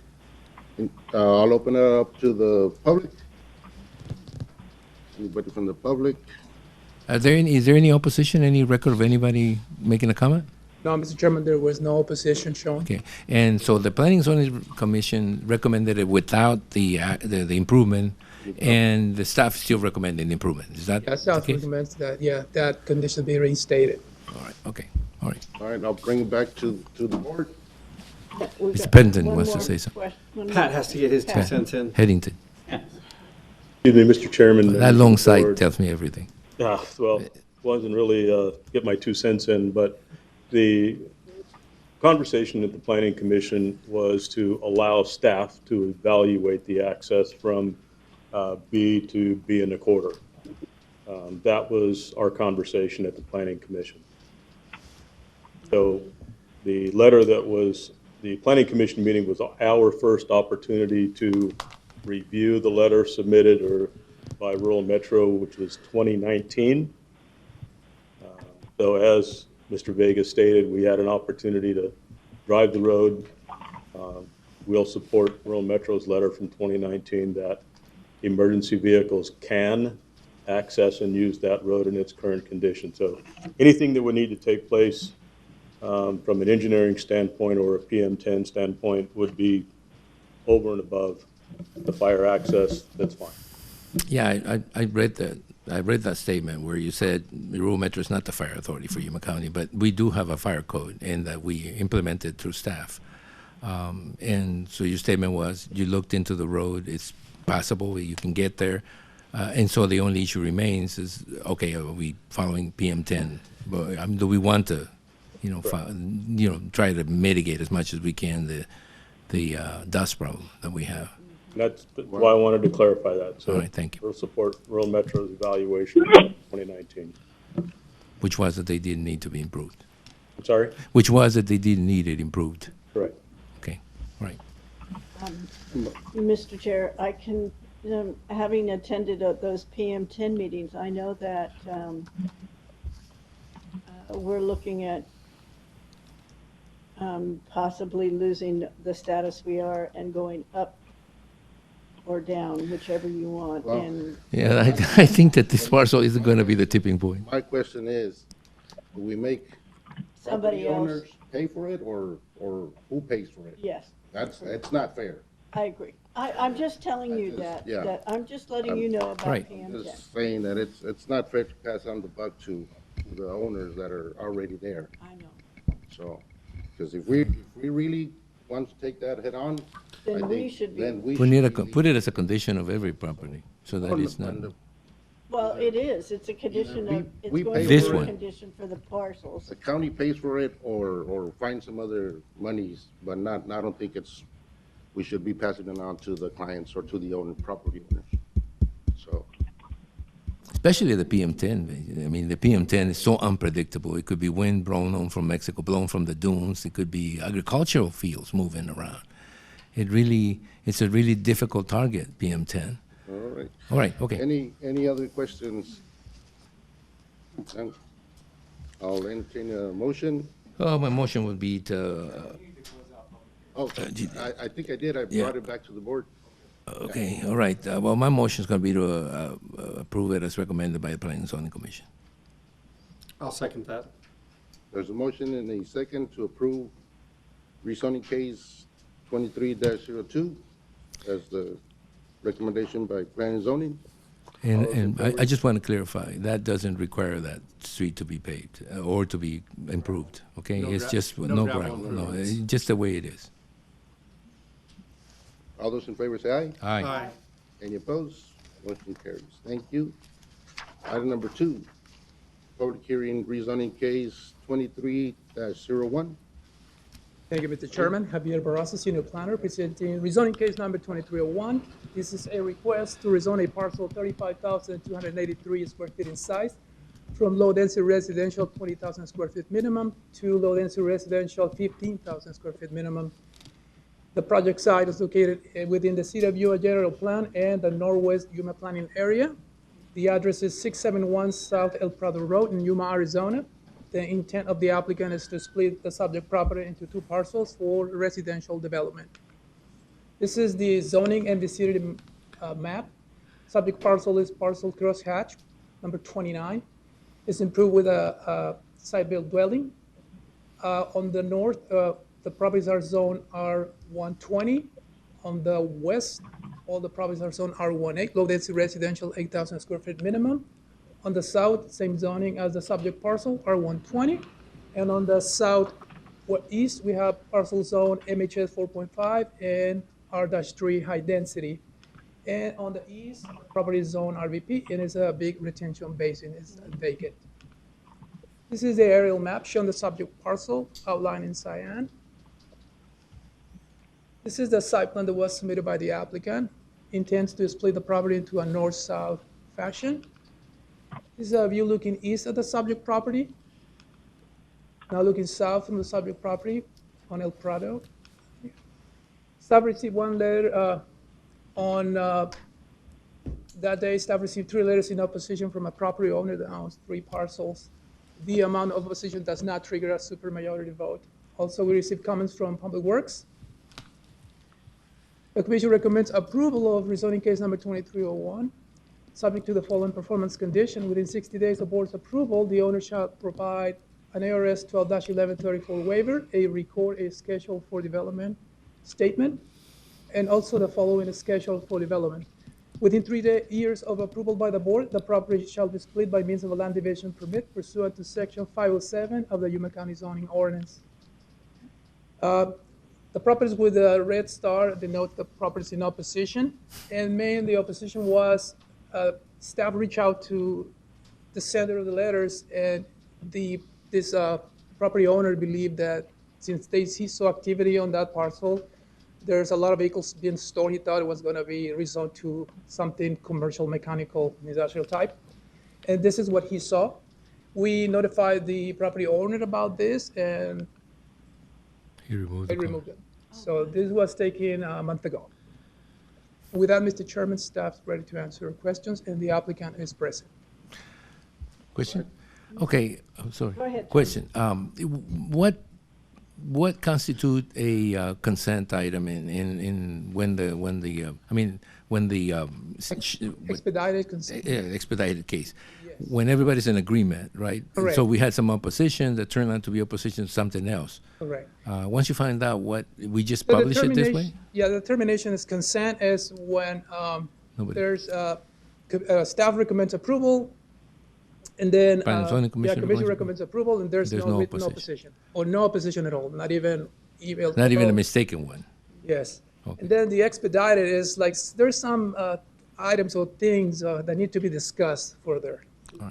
If Those at could all. be approved, but just approve it as a group or remove them from the expedited agenda. The consent is like, once you remove it, you cannot hear it then. You have to postpone it I one get it. month. Yeah, that one I know. I wondered Yes. what it required to be a consent item or expedited item again. And then on top of that, it was probably one of the last ones that Rubio did before he retired. So Correct. you want to send them on the right foot. So will the board still consider bringing items in consent? Yes, if there's no opposition. Let's put it that way. If there's opposition, I think we are bound to let the resident say something. Whomever opposes it, give an opportunity to come up and say something, which we will in a minute. But I think that if there's no opposition, If there's the same recommendation by the planning. yeah, the Planning and Zoning Commission and staff yeah. There's recommend no that approval. opposition. Yeah. We can bring it as a consent Yes. item. Yeah. Yes, yes. Okay. Yeah. Mr. Chair, I have a question. Once you split that lot, will the second lot, it's part of that BNC Colonia, City of Yuma water hookup and sewer hookup? Correct. So each lot will have to have its own hookup to city sewer and city water? That is correct, Ms. Even though it's in the county? That is correct, Mr. Chairman. The applicant is well aware. He already reached out to Public Works, Rachel Starworth. He knows the steps he has to take to. He does, thank you, that's, And I think the charges are applied based on a square footage. So it doesn't. I think it wasn't just a parcel, was it? It was a parcel this size pays this much, and a parcel that size pays that much, or was it individually charged? Mr. Chairman, in that respect, staff doesn't know. Oh, okay, all right. Well, I just want to make sure that everybody pays their share. Otherwise, you get It's a people. connection fee. If it needs a connect, it'll be a. But the city of Yuma will pay for it. Well, I'm talking about the, I'm talking about the, I'm actually talking about the sewer system and everything we put in the Colonia. Things somewhere That's in there. Katie. Yeah, I shouldn't have opened that up, knowing the chairman. But anyway, so it's recommended approval by the Planning and Zoning Commission, recommended approval by the staff. The person that complained thought it was something else. Brought it in. So, okay, all right, Full got hearing. it, got it. So I'm ready. You ready? Let me see if I'll open it up to the public. Anybody from the public? Seeing none, I'll bring it close the call to the public, bring it back to the board. I'll make a motion on this rezoning case that we go ahead and approve it based on the recommendation of the Planning and Zoning Commission and the staff. And hopefully that helps out a little bit with what's going on in the Colonia by actually making sure that this is residential and not something else, right? Thank you. I'll second that motion. All right, there's a motion and a second to approve rezoning case number 23-01. All those in favor say aye. Aye. Any opposed? Motion carries. Aye. Item number 3, special use permit, case number 23-01. Thank you, Mr. Chairman, members of the board. Anson LaHossa, Senior Planner, presenting special use permit case 2301. And the agent has requested a continuance of special use permit 2301 until the August 7th Board of Supervisors meeting, and an email copy was presented to the supervisors before the meeting. All right, any questions? I have speaker forms. Now this may be for legal, or I'll ask if anybody that's that put in a speaker form or wants to make Yes. talk about this item, if you want to speak today or on till it comes up again on the agenda, because they asked for a continued to move this item to another meeting date. Mr. Chairman, could we hear from the representative Yes, well, before we open before I it to the open it public? up to the Yeah. public, I'll hear from Thank you. Barry Olson, 101 East Second Street. Just to provide a little bit of a backdrop, I've spoken to a couple of the supervisors, recognized that this is a special use permit for a hazardous waste permit, and depending on how you interpret the press, it's a controversial project. I recognize that. So at the suggestion of a couple of supervisors, and then being aware that there's been some additional public comment in the last week or so, we've spoken with staff and requested that the matter be continued to August the 7th to allow for the applicant to meet with the public, the board, and anyone else who's interested at a community outreach meeting that we set up for July the 13th, which I believe is a Thursday, at 5:30 p.m. at Aldrich Hall. And the reasoning for that is we want to make certain that the public has all the background. At the P&Z Commission, there were items that came up at the P&Z Commission that it was apparent that the public might not have been aware of. This project was previously assessed by ADEQ on an 800-plus page permit that was approved, a lot of detail. So rather than condensing all this at a board meeting, we feel a community outreach meeting is appropriate, present all that, try and condense it, and answer any questions or concerns that the public might have so that the board's well-educated, as is the public, when this matter is brought back before you, hopefully on August the 7th. Any questions for Mr. I know that a lot of people came over, express their opinions. I mean, it may be wise to simply let them express their opinions, even though we don't make a decision now. They get to come back again because the applicant has requested a continuance. We normally give them that. It gives them a little more time to put that together. But if you guys feel like you can't wait or you want us to hear whatever, I think we ought to open it up, not make a decision, postpone it, but hear what they have to say. People took their time to come this morning. It's not like we're making a decision, but at least you guys can say what you want to say, and we'll take that into consideration when the date comes and we need to make a decision. Is that okay? Thank you. Thank you, Mr. Roseman. Thank you, I'll Tony. open it up to the public, and I'll go with the order I got the speaker forms. Corey Schultz.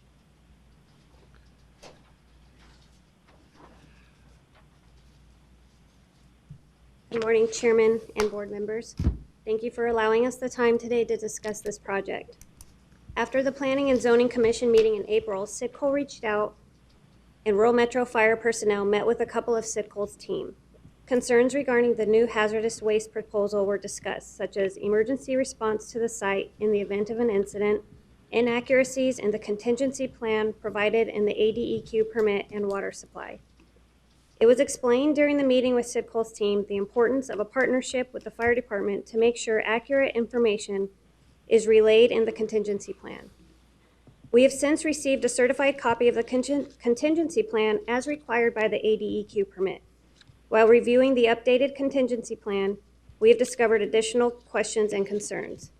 As far as we are aware, the updated plan has not been shared with other local agencies or the local emergency planning committee. There is a very high likelihood these agencies would be involved with an incident at this location due to the close proximity to the PAC, the Yuma Palms Mall, the Mission, and several other commercial and residential properties. During that meeting, it was explicitly relayed the existing water tank would only be used specifically for the current use on site and not for the additional hazardous waste they want to bring in. Rural Metro is aware that large quantities of hazardous materials will flow through the proposed site. At this time, exact quantities, components of mixtures, and separation of product has not been shared with the department, which may hinder initial response and evacuations should an incident occur.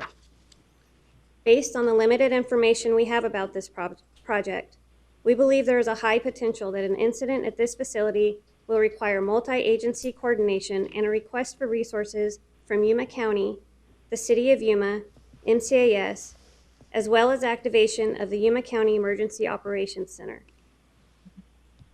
Granting this special use permit would increase the likelihood of a hazardous waste disaster in our community. As I stated earlier, highly populated areas such as the PAC, the mall, the Mission, commercial and residential properties, as well as the river and casino are all within close proximity to this property. Please consider every Yuma County resident to be more important than processing a neighboring state's hazardous waste. Thank you for your time today. Thank you. Thanks. Do we have, I mean, I read this, Anthony Liverock. I mean, is he on the phone? Does he need to be connected to hear this? Were we supposed to call him?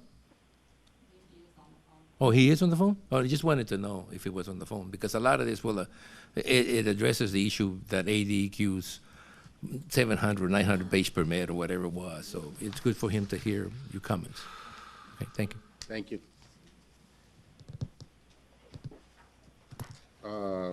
Next up, is it Kayla Franklin?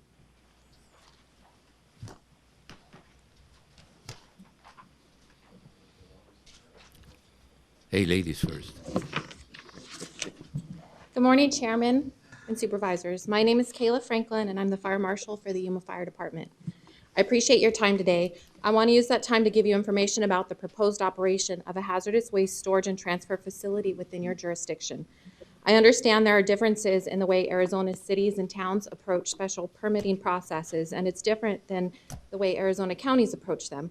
But what isn't different are most of the fire and life safety requirements for such operation. Regardless of where this type of facility wants to operate, the same minimum set of fire and life safety requirements should apply. Facilities like this need a special engineered analysis of the required fire flow, which is firefighting water that Corey talked about. The applicant will state that they have a 121,000 gallon water tank on site that supplies the fire sprinkler water to the building that's already on site. This is an existing hazard that they need that tank for already. It's not for an additional. They're not proposing any additional firefighting water. For the thousands of tons of ignitable waste they are proposing to bring through, process, and store in Yuma County. They will say they have 500 gallons per minute available in excess water for host stream allowances. Again, for their existing hazard, no new firefighting water for their new hazard waste operation. That may sound like a lot of water, 500 gallons per minute, but the reality is one deck gun on one fire truck flows at 1,250 gallons per minute. So that's only about 12 minutes of firefighting water that they have available for 3 pumpers running their deck guns. So it's really not that much water. My next question that hasn't had a satisfactory answer yet is how and where will the contaminating firefighting water run off end up. So when you put water on a fire, it's going to be contaminated by all of that waste, and that contaminated water has to go somewhere. The applicant will also state there are other hazardous facilities nearby and that their operation isn't any different. I will share that their operation is indeed significantly more hazardous than the 2 facilities they will cite. The other 2 facilities do not require special permitting processes from the ADQ4 hazardous waste. One contains refueling products for diesel and gasoline, and the other contains agriculture products for treating fields for pests and fertilizers. The ag business has a heavy proactive participation in the local emergency planning committee. I just realized I had a timer on here that's going to go up. Anyway, so I'm going to summarize that because I'm chatty. They're bringing this stuff in, and what they've proposed in this 900-page packet is a bucket test where they can mix the stuff together to figure out if it's compatible or not compatible. We don't know what they're going to have, where they're going to store it, how it's going to be compatible or not compatible. The reference paper that's part of their 900-page packet includes a 43-year-old methodology for that bucket test. So I think it's outdated in that regard. I have a whole lot more in here, but obviously... No, go continue. Don't pay attention to that. Just keep going. All right. Don't get flustered. All right. I'll get Start through it the- up again. I'll No, I'm get just through kidding. the other part of it. So as far as the bucket test one, it didn't seem like a strict system that can be verified for compliance by Yuma County, and that there might be a better way to figure out how these mixtures are going to come in and how they're going to be separated and how they're going to be stored, or how that the officials can regulate that too, so that you guys know that it's not just trust but also verify that it's happening correctly. In several areas of this process, the topic of emergency response has been brought up in response to the questions posed by the city. The applicant states rural Metro is sufficiently equipped to handle a material incident at that facility, but nobody asked rural Metro if that were true, and it's not. So that's why I'm here today to tell you that if there's an incident at this facility, rural Metro is not equipped. I love rural Metro, but they're not equipped to handle an incident at this facility, and they would undoubtedly need the City of Yuma Fire Department to help in that response. I also urge you to ask the representative of AA Sidcall if their planned major customer isn't Industrial Waste Utilization, a California company located in Montclair, California, outside of Los Angeles, which transports and disposes of hazardous and non-hazardous waste, primarily originating in the state of California. Arizona shouldn't be California's dumping grounds or waste destination. In March of this year, I sat at a Yuma County Planning and Zoning Commission meeting where they talked about a solar project in Unit 41 out in Dateland, and the permit was unanimously disapproved by the Planning and Zoning Commission, rightfully so, I believe. They had animals to protect and wildlife and recreation opportunities, and we can rightfully protect our open desert and wild animals. I'm asking you to please protect our farmland, river resources, and the lives of so many people that live and work adjacent to this property in the same way you protected the deer and the recreation opportunities in Game Management Unit 41. On my last piece, right? Well, let me remind you, that hasn't come to the board yet. Okay. It's just a Planning and Zoning Commission recommendation. I got you, okay. Okay? So Thank don't you for assume that it's going to clarity. be... I appreciate that. So we do have a responsibility to advocate for the safety of the residents and visitors of Yuma, the city and the county both, regardless of where it's located. I think we share a common goal of protecting lives and property and our precious resources. I would invite you to empower your own building and fire code official with his unbiased opinion on this project, whether or not he believes the codes and standards you have adopted can even be met, and if he has been provided with enough information to support this special use permit. As duly elected representatives of all the people of Yuma County, and me as a public officer, I ask that you carefully consider the comments from the public safety entities here today, and please hear the people who will have to respond to an emergency at this site based on their education, training, and experience. You are respectfully requested to disapprove this special use permit, as that would be in the best interest of literally everyone else in Yuma County. Thank you. All right. Do you have any questions? Thanks. for me? No. It's pretty Thank you. broad. David Padilla?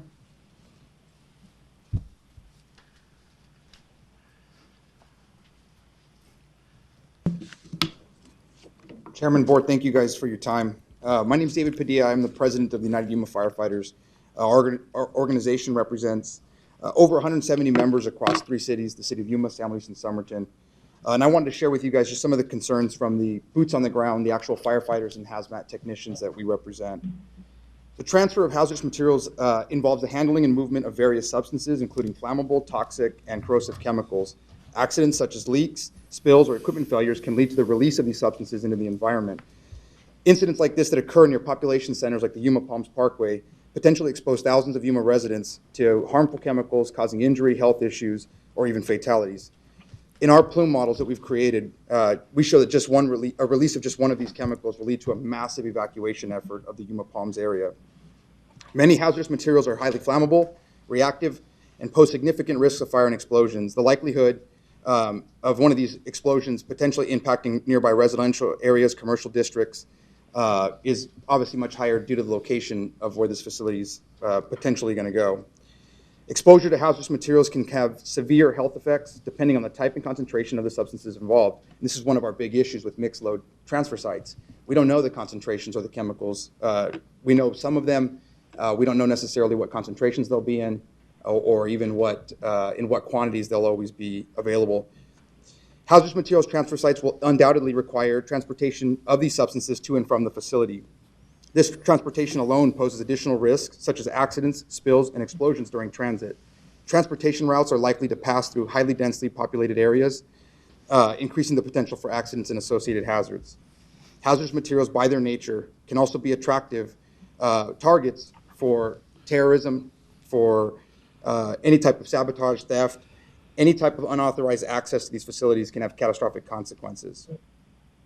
In addition, firefighters responding to mixed load hazardous materials transfer sites face several significant risks due to the nature of the materials involved.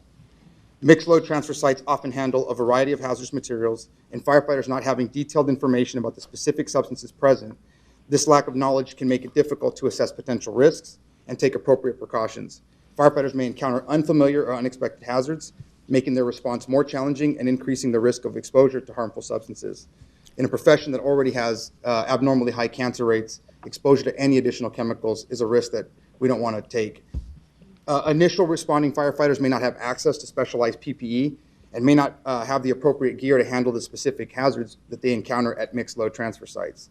Insufficient or improper PPE can increase the risk of exposure to hazardous substances and compromise the safety of firefighters. You've heard from fire marshals about the water issue that we face as firefighters respond to these incidents. Right? This will undoubtedly task water supply systems from the surrounding area as fire suppression activities are forced to find additional water sources. And I'm out of time. No, continue, finish it up. Well, you don't say that. I'll keep going. We'll be here all day. I'll take it back. No, continue at a moderate I'll finish pace. with, on behalf of the United Yuma Firefighters Association, we ask our County Board of Supervisors to please vote no on locating this facility so close to such a densely populated commercial district. I'm sure that we can find a better location for it. Thank you. Thank you. Thank you, David. Richard Isles.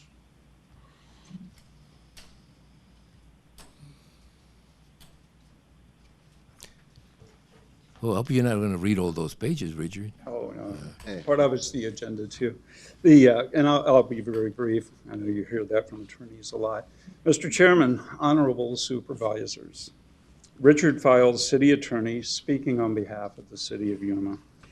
What I really want to focus on this morning, because I don't think, and I'm glad ADEQ's on the phone, I don't think anyone really grasped what's involved here.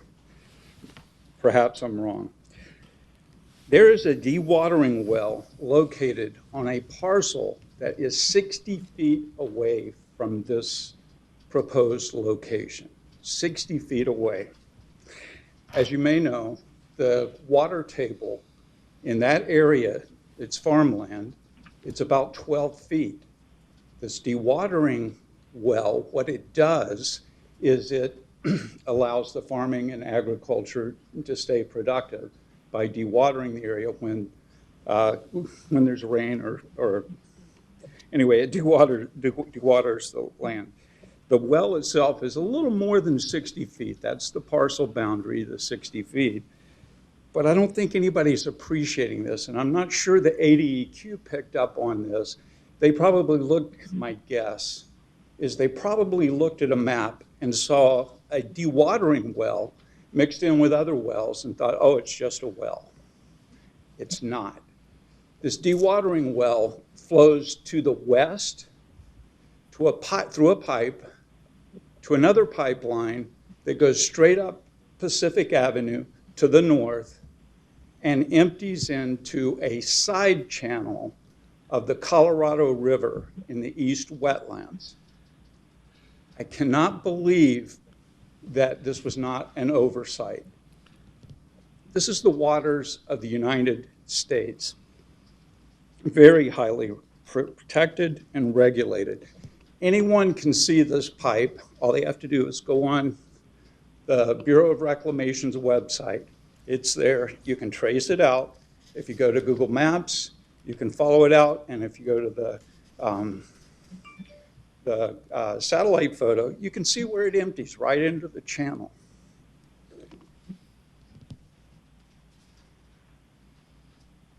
I haven't seen anything in the reports about this dewatering well. I've seen no contingency plan for turning a valve to stop the in the event of a fire. And all the water, as Mike Erfurt talked about and Kayla did this morning, all the water that will be sprayed on a fire there, it's going to mix with these hazardous waste materials, and it's going to go into the ground. In addition to the dangers to the farmland, the river, the residents in the event, as Mr. Padilla just talked about, the plume that could affect the residents, this is just the wrong location for this particular operation. There's plenty of others out there, and I appreciate your time. Thank you. Thank you, Richard.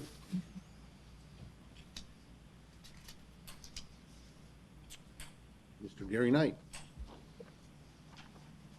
Mr. Chair, I will hold my remarks until August the 7th. I'm going to attend the public outreach meeting. I want to find out just exactly how they're going to... Hold on. You got to move to the microphone. Otherwise, we don't see you. Okay. All right. Over 1 million people watching this meeting. Oh, no, don't say save my that, remarks. man. I'll save my remarks for August the 7th, and I'm going to attend their public outreach committee meeting. I want to find out exactly how they're going to convince us that this is good for the county. From this point on, he's going to look yellow out in the camera. Yellow or blue. Gene, is he still here? Yeah, Gene's here. There he is. He's not, we don't see his bicycle, that's why we don't. Good morning. Another beautiful day in Yuma, and a great day for bicycling. However, I'm not here about bicycling. My concern, however, is, as you've already heard, a tremendous amount of concern. And I think I have a little bit of an issue with respect to when we were presenting our case for our Yuma bike plan, we had an issue with E. coli.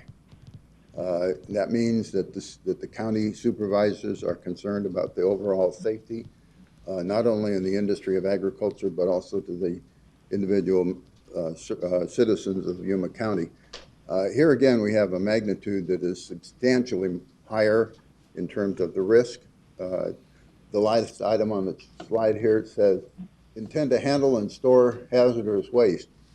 My understanding of the human condition is error is possible, failure does happen, and I would certainly hate to see this happen in Yuma, Arizona, and the consequences that might result because of it. Thank you for your time. Thank you, Gene. We have Mike Erfurt.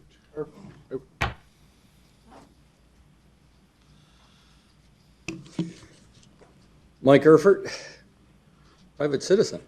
Now, turn on the timer. I'd say like Mr. Knight here and reserve it to the August meeting. But you know what? I'm an old retired guy. I don't know if I'll be here. I hope I'm here. But and I definitely want to be here for both the July meeting and the August meeting. I'm not a Yuma native, but I've spent most of my adult life here. And most of that adult life was spent in public safety. And most of that time was involved in prevention activities, crime prevention, fire prevention, injury prevention, drowning prevention, I think I've got the prevention thing cornered. And I know most of you folks are familiar with me one way or another, hopefully good way. One of the things that I am still involved in is the Yuma County LEPC, Local Emergency Planning Committee. That kind of gets confused sometimes, but really what it is, it's about public right to know when it involves transportation and storage of hazardous materials. You know, we're not talking a little bit here.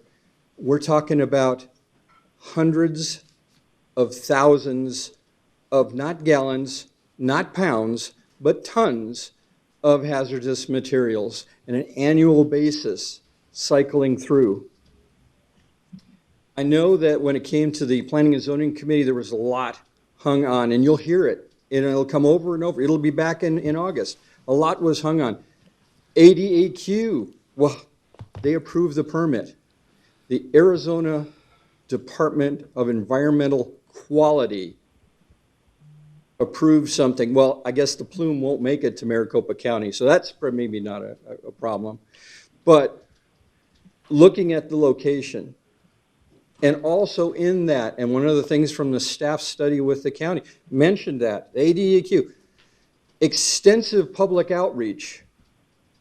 And when I spoke at the Planning and Zoning meeting, one of the things I had to point out, as the chairman of the Yuma County LEPC, didn't know about it till just a few weeks before, and not through official sources.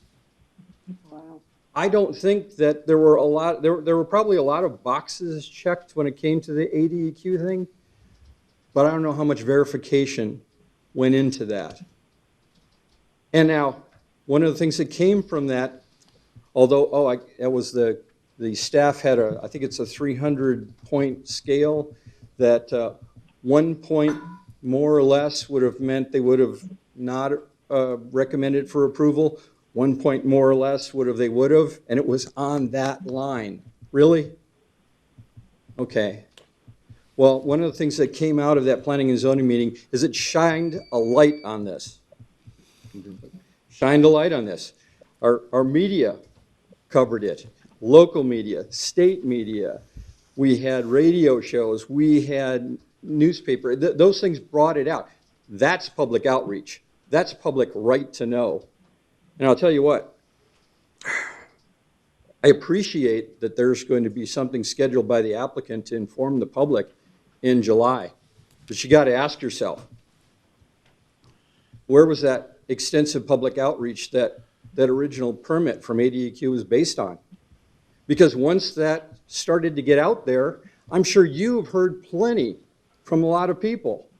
And if you think that telling the folks that this is a good thing in July is going to change their opinion, now that we've got media outreach, we've got media coverage, if you think the citizens of Yuma are going to appreciate that and want to, I don't think so. It was a bad location today. It's a bad location in July. It'll be a bad location in August.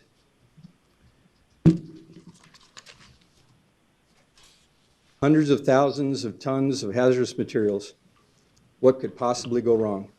I know I don't want my fingerprints on something like that. Thank you very much. Thank you, Mike. Thank you, Mike. Anybody else from the public? One statement, Mr. Chairman. I don't know if it's from the public. Obviously, it's not from the public. But I don't think you could have given the applicant and the representative a better roadmap of things they need to answer before they come to us again. I mean, it's obvious to me that the opposition has made their points. Again, you can be back, but I think what you just said is basically the roadmap they have to go through to make sure that we all here understand exactly what's going to happen in that facility. These things are really, they should be stringently analyzed over and over again. The idea of putting something like this in the middle of a neighborhood or close to a mall, it's difficult for anyone to grasp, much less approve. So I think you guys made your points, and you know, you had the opportunity to do so, and you did a good job. And I think that Mr. Olson, who's back there with the notepad, understands just how tough a job is in front of him. But thank you very much. I appreciate all your words. And I would just say that to the public, July 7, or 17, the meeting? July 13. Thanks. July 13, you know, For the hearing. for that meeting, be there.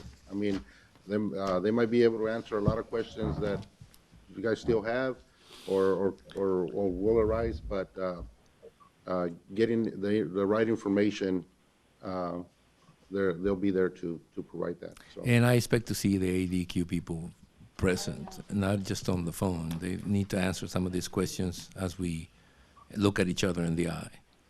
So, Thank you, Tony, I agree. ADEQ needs to, be down here for the meeting. All right. And have some explanations. I'll bring it back to the board and it's a motion to continue until the next, till the August 7 meeting. That is the motion. So moved. One second. There's a motion and a second to Continue it. continue to August 7th. Thank you, All those everybody. in favor say aye. Aye. Aye. Any opposed? Motion carries. Dang it. Nobody wants to stay. Wait a minute, this requires for you to stay. Thank you all for coming, appreciate you coming. Mr. Chairman, Thank you. Especially you, Mike, who may not Tony did. be back, Tony made so the second. gotta be careful with that. I said especially you, Mike, who doesn't believe necessarily that he'll be back. I know. We Next know. time, everybody has to stay. We've lost too many friends. that Yes. Intended to be back. Yes, we have. Thank Take you care, very Mike. much. Yeah. Very good. We'll move on to rezoning version public hearing. Item number 1, public hearing, rezoning case number 01-34. Javier? Thank you, Mr. Chairman. Javier Barraza, Senior Planner, presenting rezoning case number 01-34 in accordance with section 404.01I7 of the Yuma County zoning ordinance. Action to grant an extension of time to comply with the schedule for development or cause the property to revert to its former RVP zoning classification. This is the zoning map, the original back in 2001. Property is 18.84 gross acres in size and is zone RB. This is an aerial view showing outlined in red the subject parcel. This was the conceptual layout. One of the conditions was to file for a final plat, which condition was not met. That's why we're here. Staff received a letter from the owners requesting a 2-year extension of time after, on May 24th. And at this point, staff recommends reverting the zoning to its original RBP zoning district. Mr. Chairman, who was that owner? What was the name of the owner? Mina de Fortuna. Owner is LLC. No, I know. It's an Mina de LLC. Fortuna? Murdoch. Devaney Murdoch owns it. Oh, okay. Her father owned it before Yeah. he passed. Is he- Gomez. They're the Harris. I see. Let me, I don't need a full-blown presentation, just a couple of questions. Oh, you finished? I'm done, Oh, yes. you're done? Okay, so this is, if we send it back to RBP, that's a pretty intensive zoning designation already. Same as So, RVS, Yeah, correct. so why would we want to do that, revert it? I mean, Why wouldn't we just leave it? yeah. Well, we just leave it They will because, need to comply with the schedule for development in order to be Yeah. RVS. Well, it's a For pretty, reversion every time the extensions expire. Mr. Chairman, I think we need to go with it because it's one, like I said, the original owner passed away, I think in 19. And with, I know right now, it's crazy trying to get any development can you going. put that up again, the area? Because it's a strip that is between, that one. Fortuna de Yeah. Oro. The conceptual, oh, I'm sorry. Is that is that the wash? Yeah, Is that a wash? The- yeah. It looks like a wash. It's to in a me. wash. Well, no, it's No, actually on it's top of the wash. next to a wash. It's next to. to a wash. There's the one that is in the wash is the one below Oh, that. that's the wash. I ride out there. It's not in a wash. Oh no, it's not. It's up on top, isn't it? Yeah. It's up on top. Thank you. Anyway, I think that given the circumstances, the death and everything else, we should just give them an opportunity to finish up what they recommend. I'll make a motion that we grant the extension. I'll second it. There's a motion, well, let me open it up to the public. And anybody from the public? None? Bring it back to the. Nobody from the Marine Talk to Corps the public. station? I know. Bring it back, and there's a motion and a second to extend. For a couple of years, The right? 2 years. extension For 2 years. 2 years? Yeah. All those in favor say aye. Aye. Any opposed? Motion carries. Thank you. Moving on to legislative issues. You know, anytime you call someone a senior planner and he looks like a high school student, I'm going to have, you know, it's either that or I'm just getting too old. Maggie, you gotta find him a little older. Like Paddington, I like Headington. Pat. Headington. Mr. Chairman, members of the board, I'll be presenting to you a brief legislative update. As you know, the state legislature continues to be in recess until next Monday, June the 12th.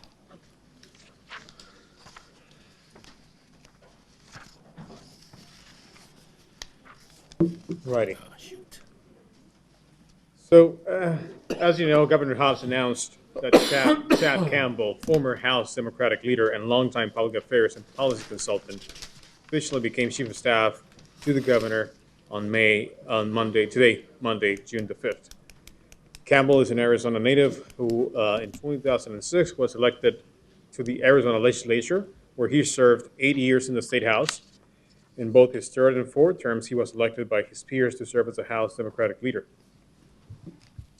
Moving on, Governor Hobbs held a press conference on June the 2nd at the city of Somerton with other elected officials, including Vice Chair Lyons, to announce border security funding awards of more than $25 million from Arizona's Department of Emergency and Military Affairs for the city of Somerton, the town of Walton, the Cocopah Tribal Nation, the city of Yuma, and Yuma County. Also, Governor Hobbs nominated Mr. Brierly, who is the executive director of the University of Arizona's Yuma Center of Excellence for Desert Agriculture. As director of the Department of Agriculture, Mr. Brierly will be responsible for overseeing the success of the state's ag industry and his relationship with business, natural resources, and public health. You know, I'd like to say something about that. That is good news for Yuma County. Agriculture plays a really, really important part in this county. So having the Department of Agriculture guy be from Yuma, to me, means a lot, and especially Paul, who's very in tune with what's going on in Yuma County. So I commend both Governor Hobbs and him for, you know, getting it together. I think we can look forward to a good relationship with, I hope, with the Department of Agriculture chief. Moving on to the federal level. As you know, the big item there is debt ceiling, and the U.S. House and Senate sent a temporary compromise fix to the nation's looming debt ceiling crisis to President Biden with several bipartisan votes. The president signed the bill on Saturday, suspending the U.S. government's $31.4 trillion debt ceiling. The U.S. House voted to advance the bill with 314 ayes and 117 nays. The ayes included Arizona Representatives Juan Ciscomani, Ruben Gallego, Greg Stanton, and David Schweikart. The nays included Arizona Representative Andy Biggs, Debbie Lesko, Ellie Crane, Paul Gosar, and Raul Grijalva. The U.S. Senate sent the bill to the president with 63 ayes and 36 nays. That's weird to find. That's a diverse group. Yeah, that's weird to find the Senate Grijalva voting at the same time that Paul. They cancel each other, fortunately, but, you know, it's really weird to see those two in the same package voting no for anything, or yes for anything for that matter. But anyway, continue. Both Arizona senators voted for the legislation. So here I list some of the items that are included on the legislation. It raises debt ceiling. It caps non-defense spending. It maintains veterans' medical care. It expands work requirements for certain adults receiving food stamps. It claws back unspent COVID-19 relief funds. Hold on a minute, right there. Does that mean anything to us? Because we were supposed to commit those funds, and I think we committed them to something, but does it mean anything? Because all these communities are going to start feeling nervous about this. We're safe. It does not affect that. It doesn't know. So we have obligated our stuff. Yeah. Do me a favor, will you? I've read an article in the newspaper either yesterday, before yesterday, about the city of San Luis only having spent 2 million out of their 12 million or something. Would you please get in touch with either Jenny or somebody from City Hall? And they seem to have postponed about 12 of their capital improvement projects, which may qualify. I think that they still believe that they need to be related to income, which the federal rules, the Treasury Department rules change, I think last year. They may not be totally aware. Would you do me a favor, Ian, and just contact them and find out where they're at with that? And we may be able to provide some information, if not assistance. That will do. Thank you.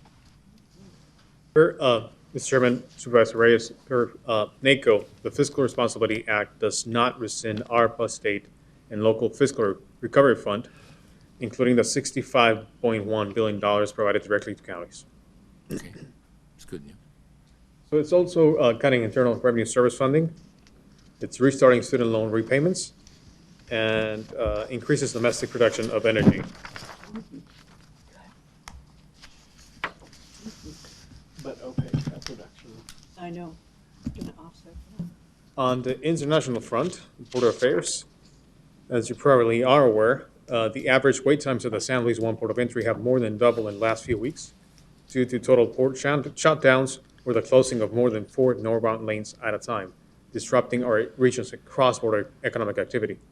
Therefore, on May 26, Chairman Portia sent a letter to Yuma County's congressional delegation, which includes both Senators Sinema and Kelly, as well as Congressman Grijalva and Gosar, asking for their support in requesting the Department of Homeland Security to process lawful travelers expeditiously through the San Luis One port of entry while continuing to keep our nation safe. Furthermore, the governing group of the Forefront TV organization, which is comprised of Yuma County mayors and Chairman Porches, agreed to draft a joint letter to our congressional delegation, also requesting their support in raising this issue, this important issue for our local economy, to Secretary Mayorkas. The letter is being drafted and is expected to be sent out this week. I want to add I'm in support with that. That, those lines out there, there's no reason really that makes any sense to hold people who can come to this country legally because of their fear of a search that didn't happen, that is bound to maybe happen or not, but that has really impacted the trade between these two countries. I mean, I've seen a lot of people pull out of those lines that were supposed to be coming to Walmart, to Sam's Club, whatever they were coming in the United States. There is, to me, not any justification for those particular setups that they have at the border, those concrete retainers. I mean, I can see the inspections, the double inspections. I can see some of that happening. But limiting the entrance to 1 or 2 lanes when you have 6 lanes available or 7 or 8 lanes available, it's just unconscionable. And I've made that point to the local officials, but they say that they got orders from upstairs. Upstairs to me always means the secretary or above. It's so, Mayorkas. Yeah, so they need to understand that they don't need to understand, they should be made aware that that is unacceptable to us, local officials at the border. But cities are getting impacted, the county is getting impacted, the state is getting impacted. And while we're dealing with, quote, the migrant crisis, we're forgetting that the people who legally want to come to this country shouldn't be paying for this. We should not get punished for something that it's out of our controls totally. That is, I think, the forgotten section of all this problem. People who lawfully can come to this country and the trade between these two countries that was already impacted by COVID-19 and is now being impacted by this border crisis, as we constantly call it. I think the crisis now has become a legal crossing crisis that essentially has no reason to be. I commend both the chairman of the board and all those mayors that are banding together to make sure that this is addressed at the highest level. Letter that I was making reference to. We could see it in your mind. Telekinesis. Yeah. Oh, no. AI. I just crossed through Mexicali not too long ago, the Calexico port of entry there, and they all have the lanes open. I think we're the only ones here that close. We got 6 lanes and 2 Sentry, and 3 of them are closed for the Basically, regular. most of the time. Yeah, no, they're completely closed now. Yeah. For the last 2 or 3 weeks, they're being closed. And they close one Century, and open it whenever they want to, CenturyLink, so we're the only ones that's happening. And I think that the media doesn't capture this or doesn't, but if taxpayers' money is gonna be invested over $300 million for that port of entry to extend lines, I don't care, we have 100 lines, but only 5 are open, it's just a waste of money. Mr. Chairman, it's like going to Walmart. Yeah, well, at least now at Walmart, you got the self-checkout, so Yeah. you get your invitation for the Christmas party in December. You're right, Supervisor Porches. I crossed through the Calexico Port of Entry less than 2 weeks ago, a week and a half ago. It took me 25 minutes. 25 minutes to cross through the western side. I tried to cross in San Luis. It took me 2.5 hours to just go 7 blocks, 6 blocks. Mm-hmm. And they closed it down for 45 minutes extra because they had somebody out there that was, it looked like a riot, and it was only one guy that was trying to, make his point about getting across. It's just not, and it pains me to say it, but most of the time they try this in San Luis. Almost every damn delaying tactic they can think of, they try it in San Luis, Arizona. Well, I think it's the port director, and obviously we all know that, but I hope that letter that goes out to Mayorga is signed this week and by all the mayors, because they're also aware of it, and Well, hurry it up, that's all I can say. Send it as soon as possible. Mr. Chairman, Supervisor Reyes, it has been sent, from our side, it's been sent out. Correct. I'm talking about the joint one that you guys were Yeah, right. drafting to working on. Just get it out. That's also been Get it taken out care soon. It's more important. Timing is of the essence here. So lastly, Mexico's consul in Yuma hosted a welcome reception last week for Consul Dulce Maria Valle. Supervisor Pancras was invited by the consulate to give the welcome remarks on behalf of Yuma County and its community. And that would conclude my presentation, Mr. Chairman. If you have, members of the board, if you have any questions. Any questions for Alejandro? No. Thank you, Alejandro. Thank you, Alejandro. We'll move on to Presentation. current events. Weren't expecting that. So, Mr. Pancras. Thank you, Alex.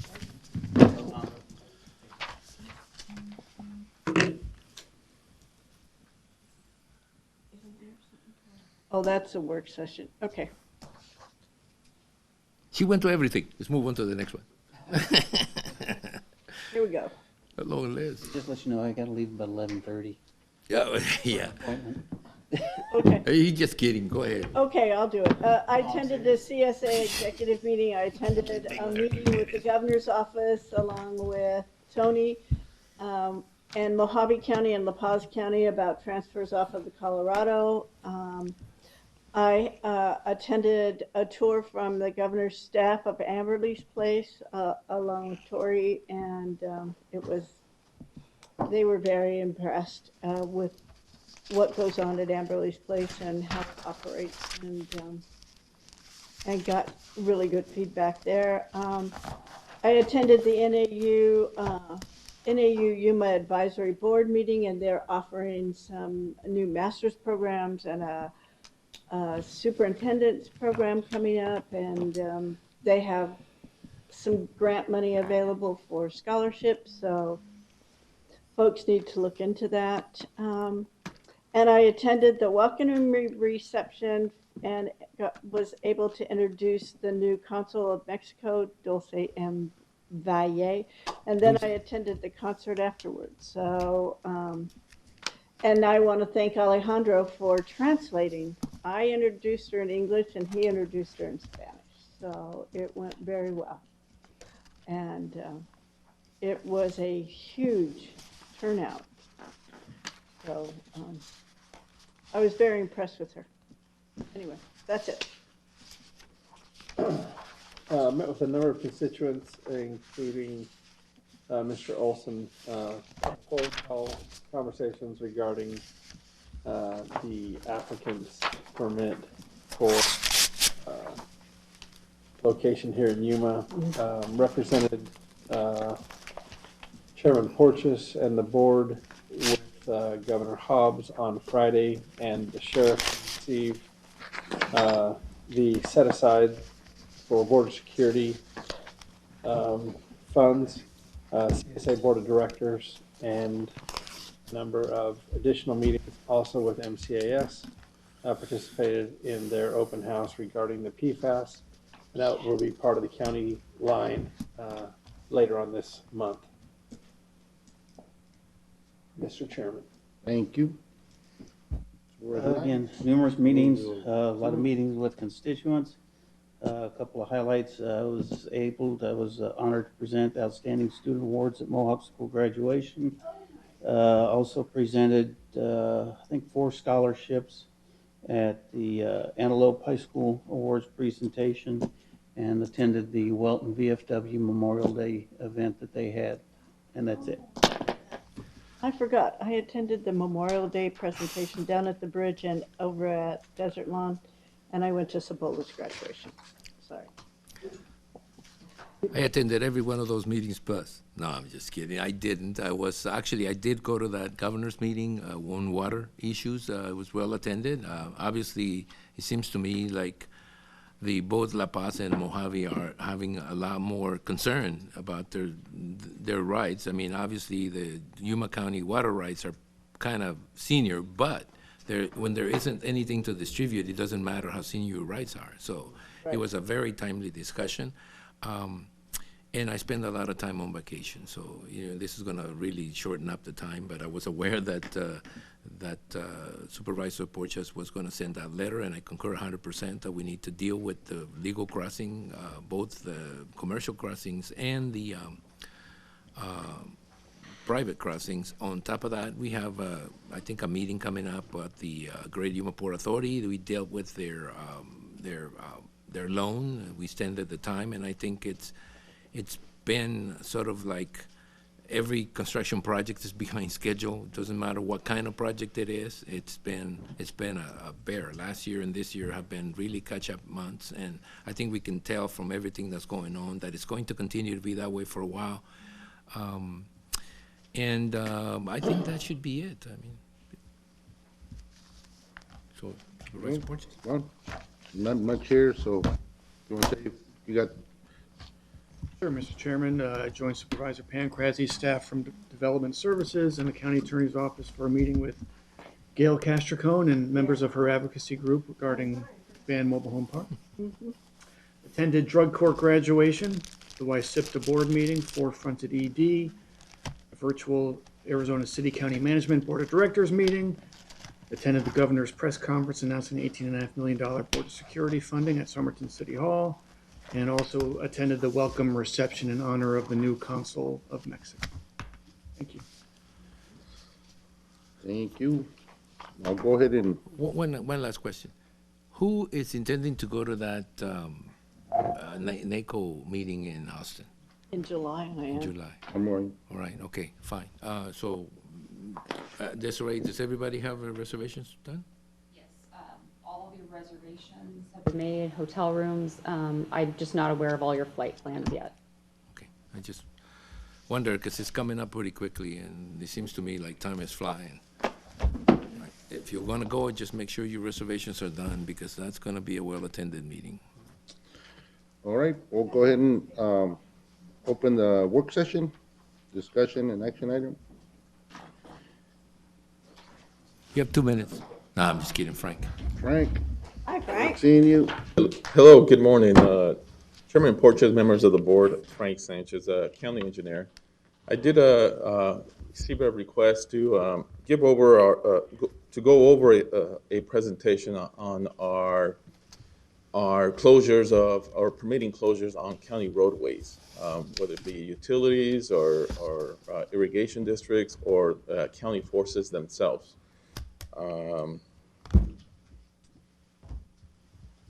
It's a small presentation, so Supervisor Simmons, hopefully you'll make your meeting. Gonna make it, he said, no matter what, so. So ARS 11251 gives the Board of Supervisors the authority to control and manage public roads. And the engineering department is that extension of that handles that process for the Board of Supervisors. So when are roadway closures needed? There are several instances that closures of roadways are needed. The most common closure is by utilities. They have scheduled maintenance or so that they need to go in there and do any kind of fixes to their facilities, and those are scheduled. They do have emergencies, APS, Southwest Gas, and so forth. I'm sorry? River. Yeah. Yes. And so they do have an emergency permit that we issue that allows them to go in there and address the emergency immediately. And then after the fact, they can come back and actually get an encroachment permit for that work. There's also cases where utilities might actually have prior rights. The county, not all the time does the county have prior rights with utilities. Irrigation districts, especially down in the valley, have most of their crossings, they have prior rights. So they need to go in there and do repairs, and they need to close off roadways. They do work with us. We do Public Works as part of being, I guess, a good neighbor. We help and assist with traffic control for those irrigation districts, and any pavement replacement the county does. We also have closures that deal with our own CIP projects. For example, North Frontage Road, we just going to get that project going. There is a small time frame that we are going to allow the contractor to close the road for that. Public Works, they do their own maintenance, chip seals, crack seals, overlays. They have to close off the roads in order to do those types of improvements, and that is not handled through our department. They usually do that on their own. And then once in a while we do get special requests, special events, parades, block parties, and so forth. We do permit some of those depending on what it is they're asking and where it is. So what is the criteria for approval? Are they just going to close it down for one day? Can it be done at night? Those are some of the things that we look at. The type of roadways. Is it a high arterial type roadway that they're looking to close for 2 weeks when they might be able to close a lane or two instead of closing the entire roadway? We look at those ADTs. How much traffic is on these roadways? And we look at the pavement conditions on those. The detours, one of the things that before we approve a closure, we need to evaluate the detour and what are those pavement conditions. Can that detour handle the rerouted traffic? The length of the detour. The board might know that there was a request by the Air Force to close Highway 95 earlier this year, and they've kind of stepped back.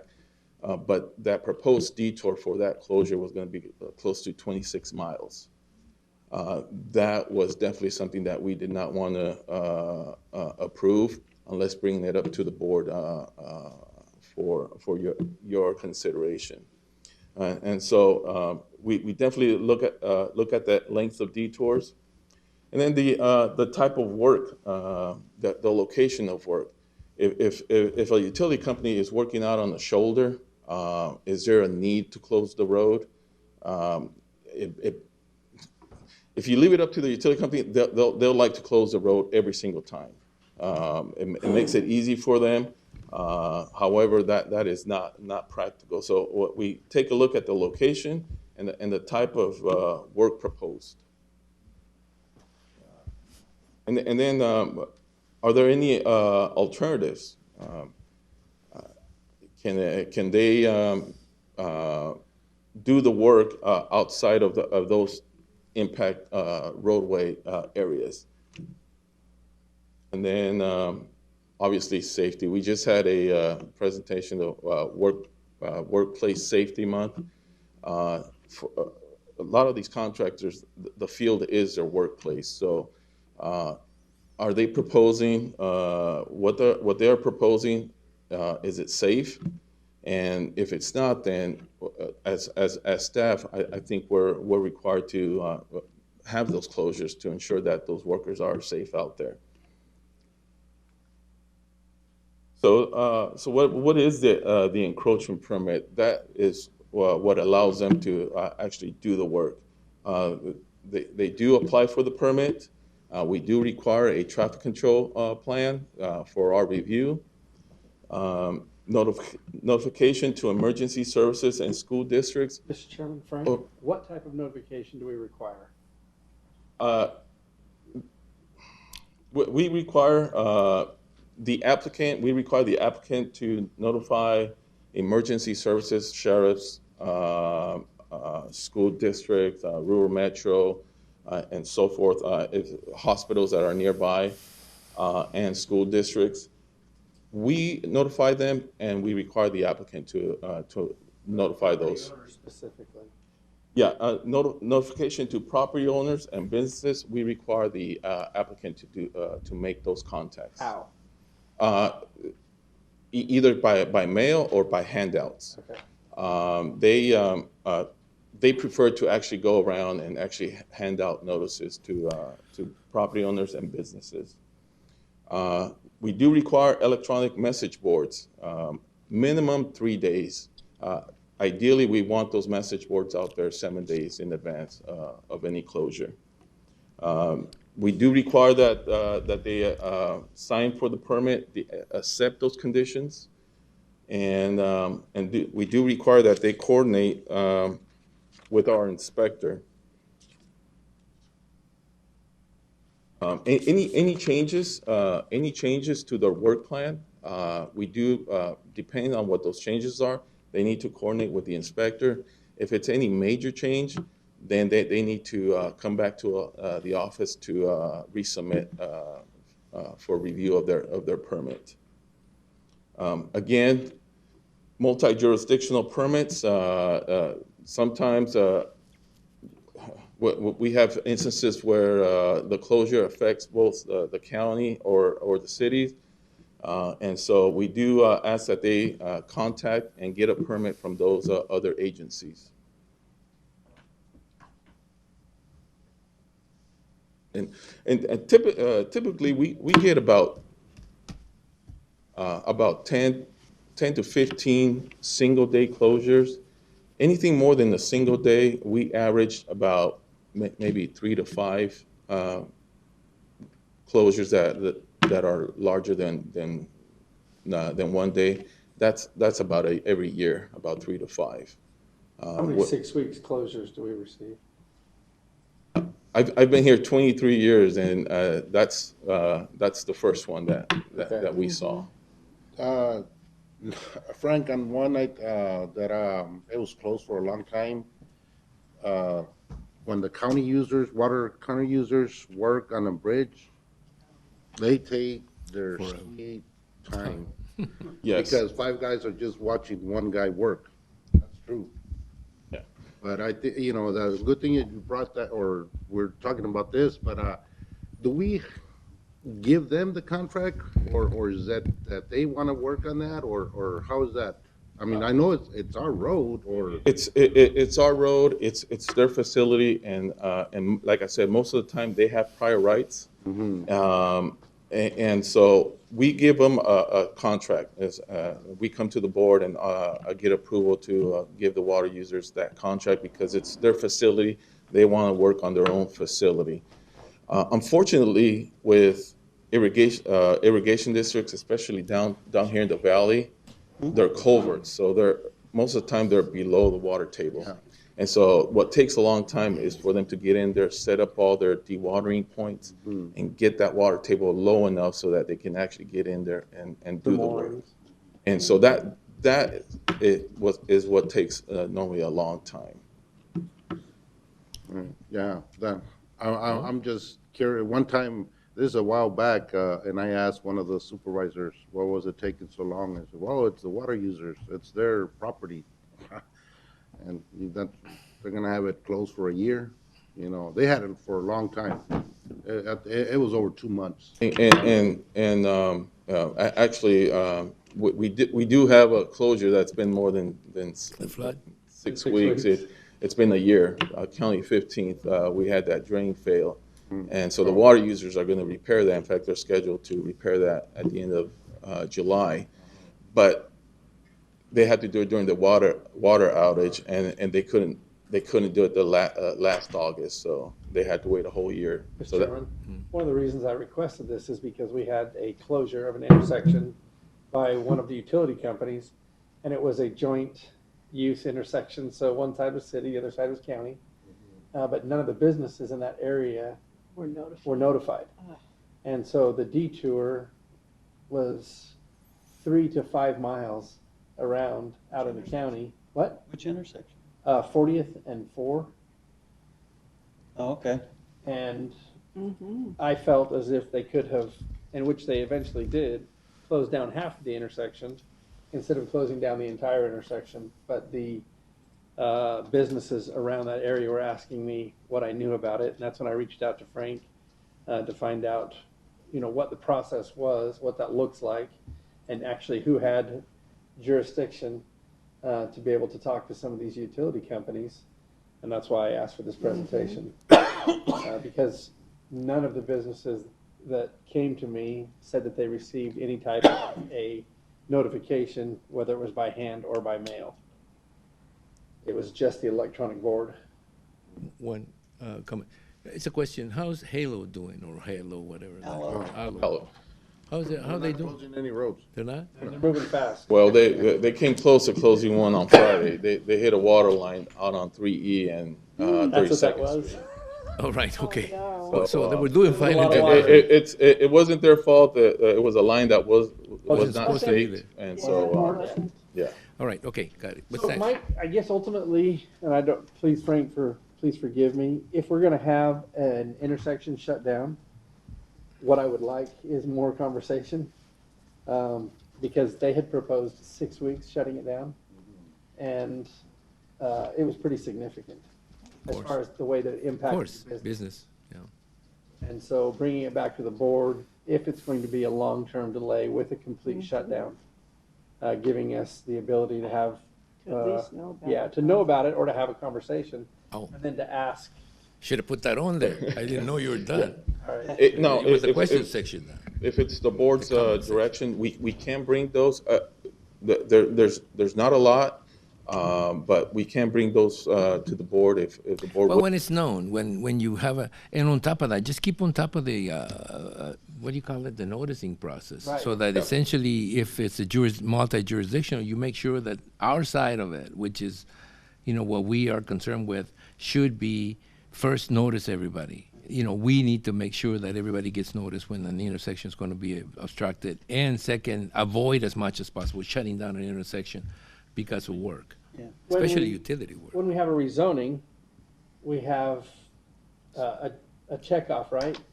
That the property owners have been notified, and they follow up, and they have the opportunity to respond. Yep. I don't feel like anybody was notified in this particular instance to object to it. They shut down the entire intersection because it was beneficial to them, but the cost of doing business for all of the businesses around there was escalated. And they were upset about the delay in time and the extra rerouting. And so that we ought to have a little bit more discretion when it comes to those types of things. They could have put up a flag man, it would have been more expensive for them. Sure. Yeah. We're gonna get the first calls. Yeah. people. And Darren, complain about it. you're gonna get phone calls on the frontage road. Oh, yeah, I guarantee it. That's the reason I talk about it constantly, Yeah. to make sure people understand that. We've done some plans for that to minimize those closures. We're actually putting some temporary pavement so in order to be able to keep up those lanes open as much as we can. So the closure should be very minimal. I'm just glad we're starting it now, and not in the middle of. And there's a visitor tremendous amount of season. road Of the construction winter, right now. yeah. So the bottom line is, whenever there's going to be a closure, just make sure that we know and the people that are going to be impacted know. The noticing should be top of the priority. You know, people should know what to expect, and especially when it comes to utilities who don't have necessarily the residents in front or in mind in front of them. Especially businesses that are going to be impacted, because businesses that rely on a certain traffic and that. So what we can do is we notify the emergency contacts and so forth. We can also be an extension to all the property owners, and we can take that on also. And may I say, sometimes it's unfortunate, but sometimes the notices you send you mail to the property owners are not in the property. They're people who rent properties who don't get that notice in the mail. We need to make sure, especially in case of businesses, that they're noticed directly, that they get that flyer, that they get that somebody certifies that they're noticed. Otherwise, the complaining begins that they didn't get a notice. They might have gotten a notice, but they were the renter or the owner. It could be either way, right? Okay, I don't have any other questions. Thank you, Frank. Thanks, Frank. Thanks, Frank. All right. You almost made it. We're done. We're done. We're done. All All right. right. Go get it. Yep, timed that just right.